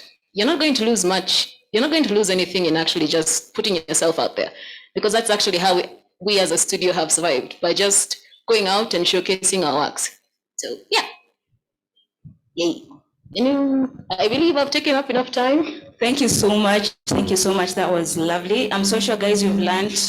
And if you have more questions, we have a Q&A after. So boil and fry and roast all the questions we'll ask through. Awesome. Annalie, hi. Hello. Okay, so You're good. How are you? We're coming to the end of our session, so I've got 3 H.E.R speakers, so we're gonna just speak for a couple of minutes each. We have Sophia from Verse Gallery. Sophia, do you want to show us your physical NFT gallery? Yeah, thank you for the word, and thank you for all the great presentations. Thank you, Tracy and Alistar, for inviting me to this and for ensuring that I can come to Denver, Colorado next month. That's going to be great. So what I'm going to do is to show an example of how we can onboard more people into the NFT space, and how maybe some more galleries in the future will look like by using the NFT technology that we have present. So we are right now in Oslo, Norway, in the city center. I love the location because we are next. I'm doing this. I was having a presentation, but I understand that we are short on time. So we're right next to the Oslo Metropolitan University, the future of Web3 users. So I'm really happy to meet all of the students that are here. And Mohammed, please come, is one of the students who just came by and saw one of the signs where we had NFT displayed, and he's an artist as well. So he started doing NFT art. So that's great. Yeah, I've been doing NFTs quite a while, but I haven't published it. So the idea is soon. I'm doing a lot of good projects. Most likely gonna publish it soon though.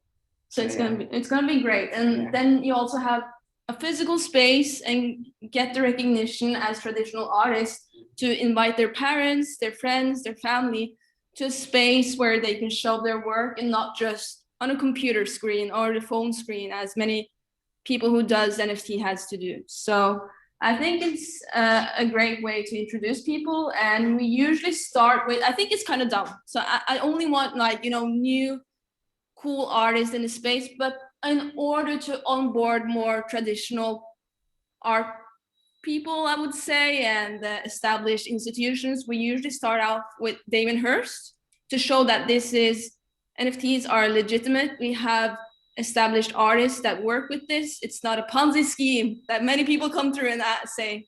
We have serious artists that are also doing the projects because they've seen the potential in it.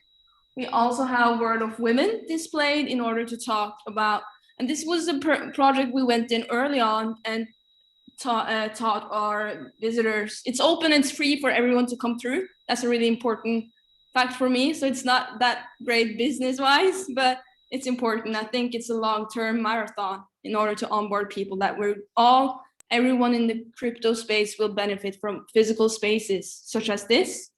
We also have one of the apes that were talked about.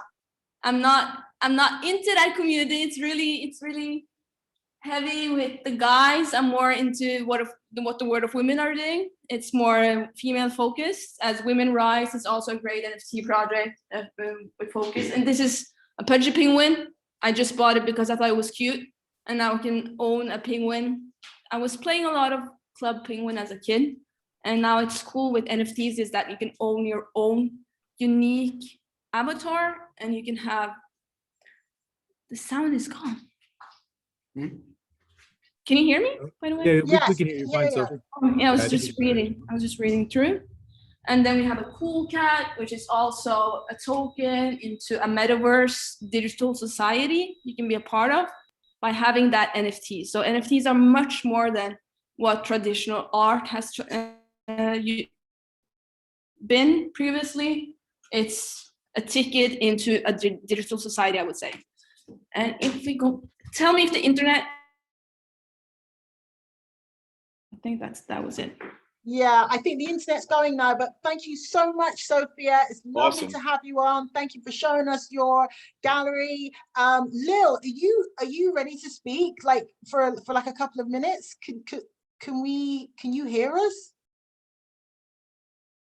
No. Agama, can you hear us? Are you ready to speak for a couple of minutes? If not, we will go straight to, Agama, are you on?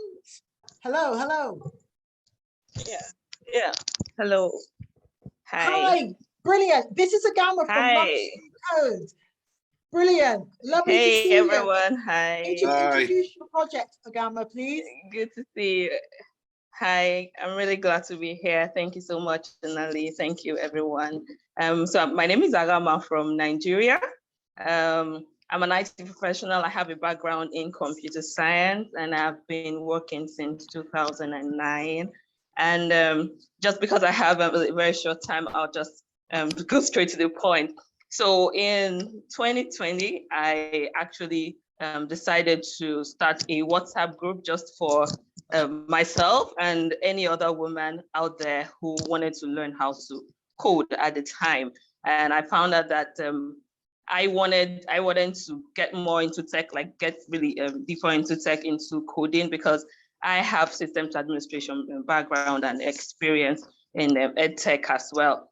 And so I wanted to get more into coding because I really love to code. And so I thought, okay, so I'm a mom, and most of the schools and training centers we have around here are focused on young girls and all that. And for women, I've attended a training where I felt like, oh my God, like this is not for me. Like I feel so like this is something I could have done a long time ago, not now.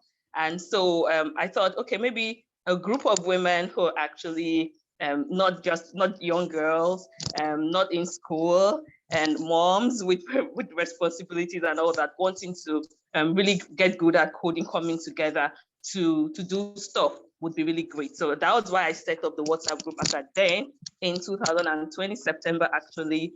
And fast forward to right now, and we have kind of become an organization and running free boot camps for women, especially moms who are interested in not just tech, not just code this time, but also other areas of technology. And it's really great that I'm here, and it's great that I'm with Onali, and I really like what the H.E.R DAO is about, and the fact that blockchain is big right now. And especially here in Africa, and especially with women, there's still a lot of women who do not know what blockchain is about. And this is one reason why I thought, okay, so this is really great. And working on an educational solution and working with H.E.R DAO, I believe that we'll be able to come together to create a solution that would empower women through this technology, and that's why I'm really excited about it all. I don't know if I'll be able to get a visa to Denver, but whatever happens, I'm really great to be on this platform and just being here. Thank you so much. Thank you so much, Agama. We've got two speakers left. Muskan from Polygon, are you there? Good job. Okay, hi. I'm there. Hi, can you introduce yourself and just speak for 5 minutes, and then we're going to have Lil from Crypto Manga. Yeah, definitely. Say hi. I'm glad to be here. Hey everyone, I lead developer relations at Polygon. I don't know if you've heard about Polygon. It's a most well-adopted chain. It's a kind of a layer 2 scaling solution. So I think if you're a developer, you'll be coming to Polygon very soon. If you're like trying to enter the Web3 world, you'll be coming to Polygon very soon. So yeah, about me. So I'm part of Web3 world from like I think last 3 years. I started in 2017, and it has been a great journey for me. I think like Web3 world is like really welcoming world. You feel like family here. It's not a technology. It's a complete new family. Like blockchain is blockchain world. The communities we have and the vibe we have. It's kind of a family here. Like I started in 2017, and then I had my own startup that was to like gather like college communities and then teach them about blockchain. And then in I think like last 1.5 years back, I joined Polygon. It was called Matic back then. And I joined here as a developer evangelist, and I launched like a couple of programs. Like I did like a lot of hackathons. I organized a lot of grant programs, and then I joined like a couple of DAOs as well, because I really love DAOs, like the way they work. I'm part of like a couple of them right now too. And then I started my own DAO as well that was called NFDAO. That was to support small scale NFT projects. And then yeah, I think it has been a great journey for me in Web3 world. It's a whole new world out there, and it's very welcoming. And then Web3 works on community. If you are like part of Web3 world, it's not something like a 9-to-5 job. It's a complete like a different world where you work with a lot of communities. You can be part of different DAOs. You can like if you're an artist, you can be part of NFT world. If you are more of a community person, DAOs is for you. If you are more of a finance person, like DeFi is for you. Yeah, it's a great world. It's a great technology to be there. Blockchain is not only a technology, it's more of a, I think, a human interaction world. It's changing the way humans interact with each other. So yeah, and as a woman too, I think this blockchain technology has been more welcoming to me, to be honest. I've never felt like, okay, like I'm not welcomed here. But in terms of like ratio, it's still very less. If you compare in terms of ratio, like women's ratio is a bit less than men's ratio in blockchain world. But I think like that's what we have to, I think, balance now. I think like in this conference also, I would like encourage you all to start your like blockchain journey. I'll be happy to help you out. We do like a lot of hackathons, conferences also. I'll be happy to like we organizing one boot camp also pretty soon for like new developers if they want to like learn more about blockchain, and then like more how to code on blockchain. We keep on doing that events through Polygon, and I can't announce, but like a very big global hackathon is coming up. I'll be sharing details pretty soon, but I think like that hackathon is a perfect way to start your Web3 journey as well. So yeah, I think I would like love to see everyone. If you are a Web2 developer, I would love to see you all in Web3 world. It's a whole new crazy world, and you'll definitely love it. You'll never go to Web2 world. I can promise that. So yeah, it's a great yeah. Amazing. Thank you, Muskan. We've got a few minutes left, and we're going to have Lily from Crypto Manga. Can you just tell us a few details about your wonderful game project, Lily?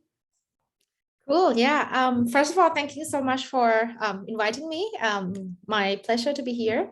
Yeah. So maybe I can tell a little bit about myself. So I'm a product designer by trade. I used to work at several companies in the space, also was like working for Ethereum Foundation, RV, like Pool Together, Ocean Protocol, like many other also DeFi products. I've been working in NFT since like 2018, right? It was actually my first company when I entered Web3, and it was NFT analytics, and it was so early. It wasn't successful because we had 200 users for NFT back then. And currently we are developing a game that is based on NFT PFP. And I think it's really cool. So basically we are trying to introduce this philosophy in game development, which we are not yet arrived at that yet, but this is like the way, like, you know, the direction that we want to do is called design for play. So basically there are two ways to develop game, right? So the first way is a traditional way, which is the way that we are doing, which is, you know, the game designer, we design the mechanics of a game, we design the game items, and we also set the rules for the game. But there is also another way to do it, is that the game designer, instead of we design the rule, we could design the environment of the game, right? We give people the game items, but then after that, the user, you know, identify their own rules, like they play however they want to play. And this, I would just think it's going to be super interesting to move forward in a way where we also currently building a DAO out of this game. And so if we would integrate the DAO experience with the game, right, and let the user decide in which direction or which rules they want to play the game. So this could be interesting, and the thing that we want to experiment with. Yeah, so and apart from that, so obviously the company is the NFT Labs. We're doing this game, but we also do some other experiments. For example, we're about to work with a brand, for example, to create NFTs. Could also be super cool as well. Yeah, so I'm just saying, anyone interested in NFTs, feel free to shoot questions, or, you know, just try. I think it's a great space and time to be in. Thanks, Lil. Thanks, Lil. And I'm excited about your expansion into Africa, and we can talk about that, and partnering with H.E.R DAO. Totally fabulous. But we've reached the end of our time now, everybody. So this has been a fantastic experience for all of us. Thank you for having H.E.R DAO. And yeah, we cannot wait until the next time that we all meet up again. And just to say, thank you one more time to Jay Shapiro from Usiku Games. He is an absolute legend. He is the nicest man in crypto. And please, when you see him, if you see him there, just say to him, thank you, give him a hug. Well, I suppose that's not very good in COVID, but give him a fist bump. And lovely to see you all back to the room. But thank you very much from H.E.R DAO, everybody. All right, thanks everybody for having me.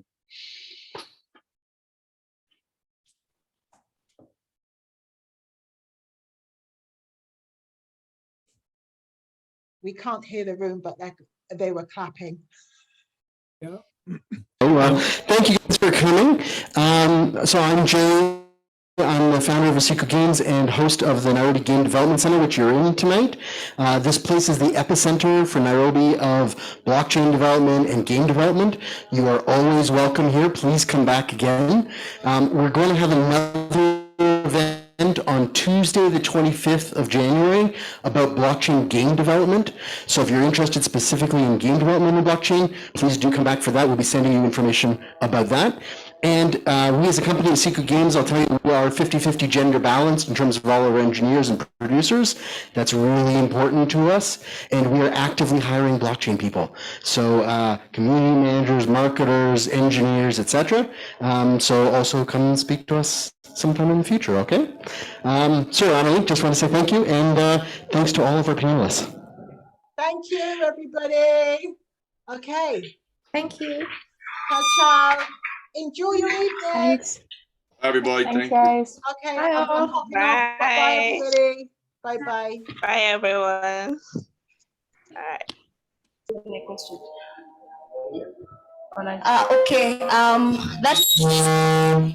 That was quite an insightful session. I hope you've learned something out of the discussion in terms of the transition of technology from a centralized system to a distributed system. I hope you've all learned about NFTs. Yeah, this was quite an amazing session. Probably we can do a little bit of audience engagement before we call it a day. So what have you learned from this session? Your key takeaway home, anyone? Oh, okay. I'll just move.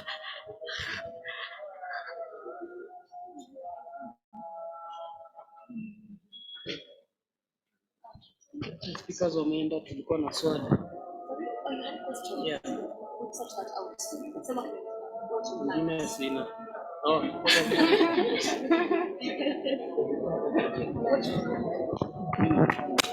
Hi. I've learned quite a lot. Coming here, I didn't know much about the whole blockchain. I only had whiffs and ideas, but now it's clearer in my head.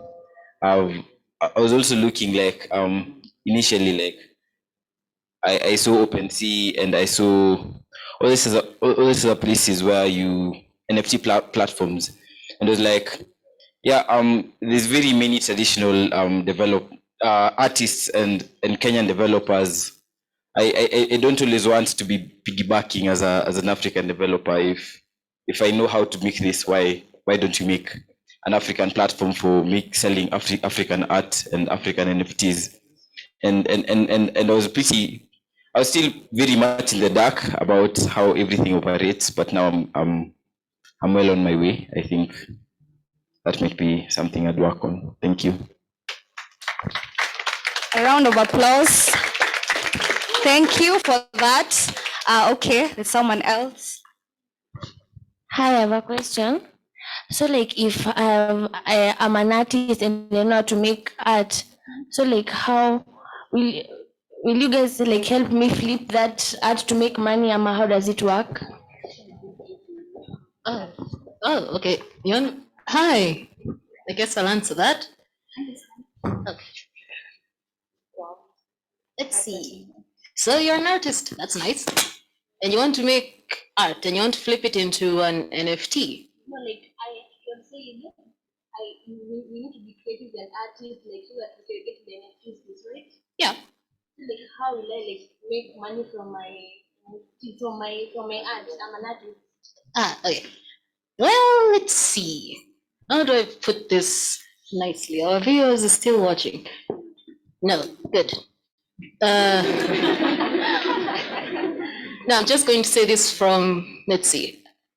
The person who I know is the most successful in NFTs is Gidi. Online, he goes by good day, like the way you Australians say hello.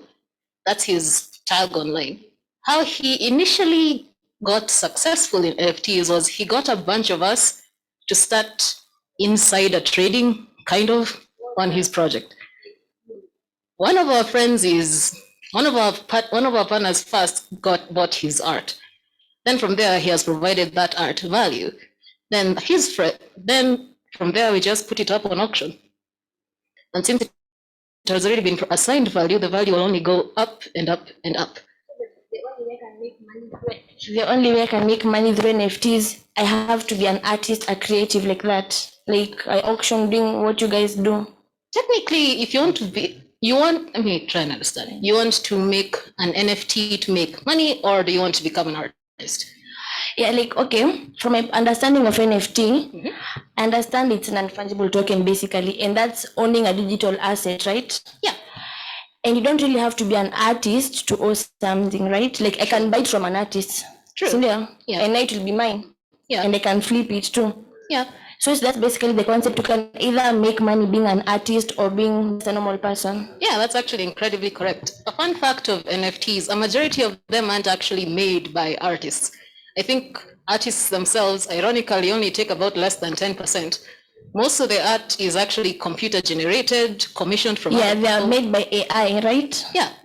Like, CryptoPunks is the most, I genuinely don't understand. CryptoPunks. Yeah, I genuinely don't get it from an artistic perspective, but I get it from a business perspective. It was the first NFT. Yeah. And also, right.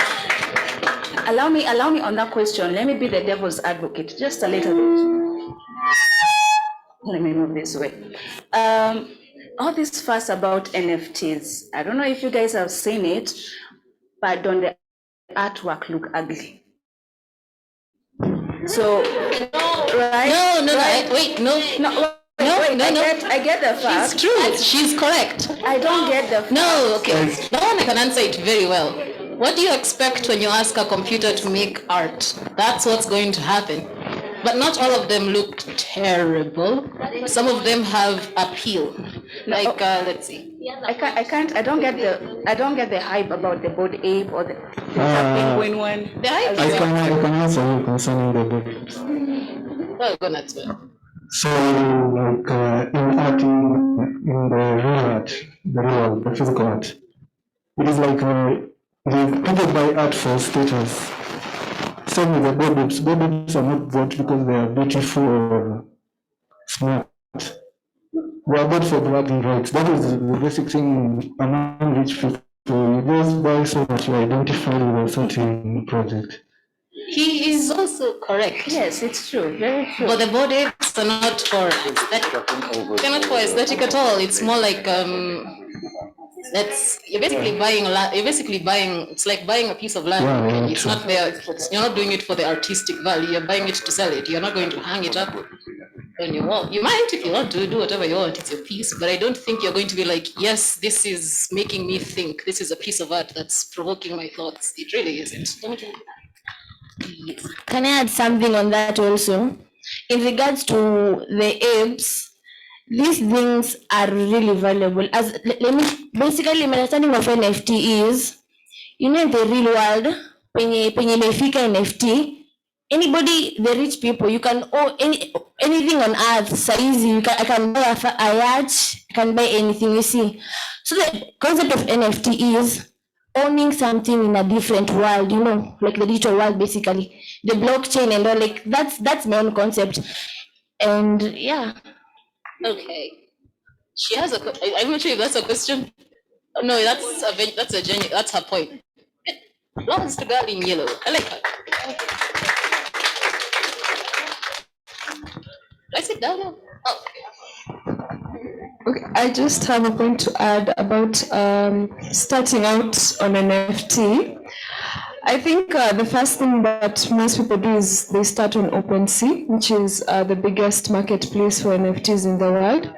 So I think the first point is having a tutorial on YouTube, how to put your digital art on OpenSea or any other NFT marketplace. And then the next thing is having a community, joining a community of artists. There's actually an NFT community here in Kenya, and it's growing rapidly. So I think an important way for NFT artists to grow in the country is if we, like the way we are here, we form a community, we support each other, we create a strong bond for especially our female artists in the space. Yeah, that's what I wanted to add. Well, guys, I have a point or maybe a suggestion. Make it bit fast. For anyone entering NFTs, I've been in NFTs for some time, and not a long time, but if you are planning to start NFTs and you want to make money, a person like me, I'm not good in art. I'm not an artist. I can't design art. So NFTs, how I started, you have to do your research, and OpenSea is our secondary site for buying. We call it the secondary market. So buying NFT in OpenSea is like, if you have the liquidity, if you have money to buy from OpenSea, what you initially do if you want to start out on NFT, you have to mint. By minting a project, you have to be in the community, in the Discord, and you have to get listed for the project. That is how you start off in NFTs if you are not an artist. And being an artist, you first have to have your team, you have to market your NFT. You don't just make an NFT and it goes. That's very true. That's Right now, there are like, say, 100 projects launching a day, collections of 10,000 pieces each. All right, so thank you for that. I can see that we have very brilliant minds among us. So this is the time for networking. Okay, so please feel free to ask, because we're very, very many guys who are knowledgeable about this stuff. Yeah. Oh, okay. You guys will discuss after, not now. Sorry, what? Probably we can take just one question, and please be precise, and let's check on time, and then during the networking space we'll continue with the same discussion. Yeah.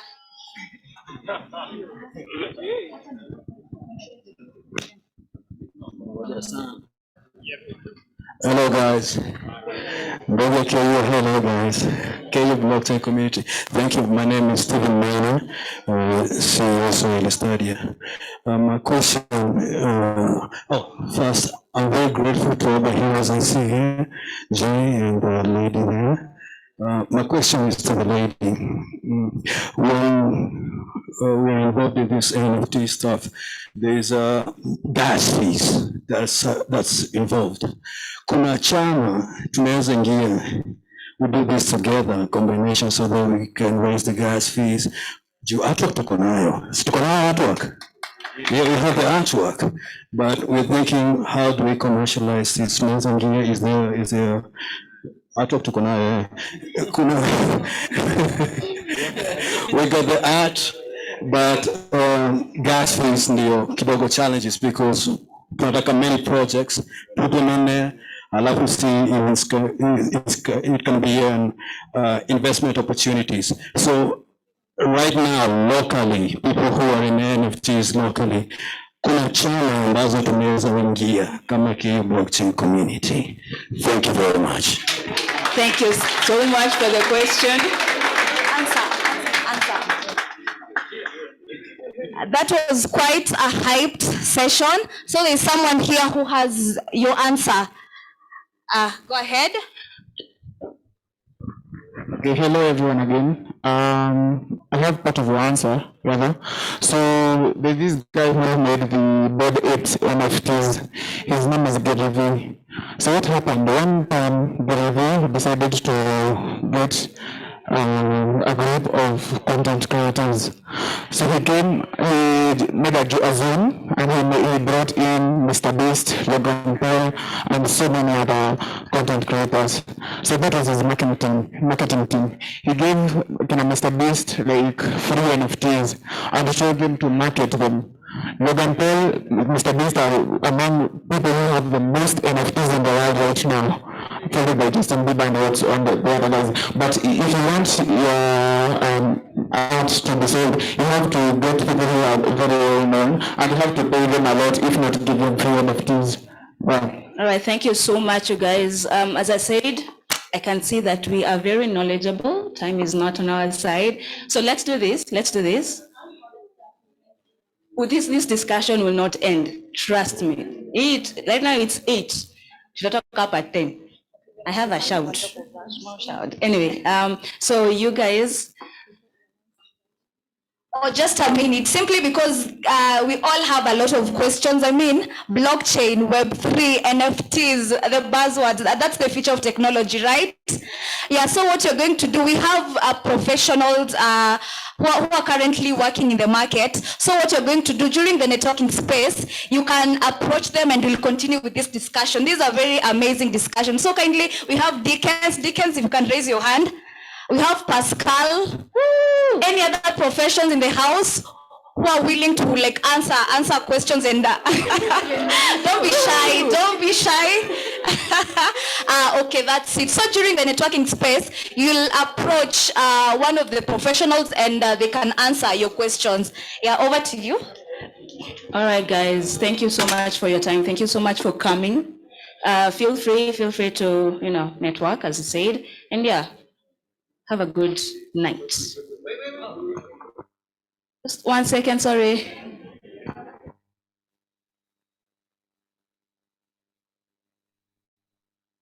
Hi guys. Yeah, to the live audience, to the physical audience attending here, thank you so much for making time. My name is George Maina. I'm part of the governors of Harmony Africa. And it's so amazing to see such a big crowd, as well as to see what the girls have done, both Mary and Maria. So we have a couple of interesting activities that are going to follow after this. So it's just not a meetup, and then that's at the end of the day. So what we're going to do after this, in the next maybe few weeks, they're going to be developer trainings. So these developer trainings, so any developer or any person who is interested to learn more about blockchain will be trained. And after this, we ask you register with Christine as well as with Francis so that you can be able to pick up your details and also understand maybe your institution or maybe your level of knowledge. So in a few weeks time we're going to have developer trainings. And then afterwards, we're going to have a major hackathon, and we hope to get amazing projects from there. Yeah, good. What do you think? So yeah, and I don't know, Ed, do you want to mention something? Perfect. So hand over back to the ladies. Thank you so much. And not forgetting, please, you guys, help me. Thank Mr. J for hosting us here, the Usiku Hub. So please, a warm, louder, more. Come on, guys, more. Woo!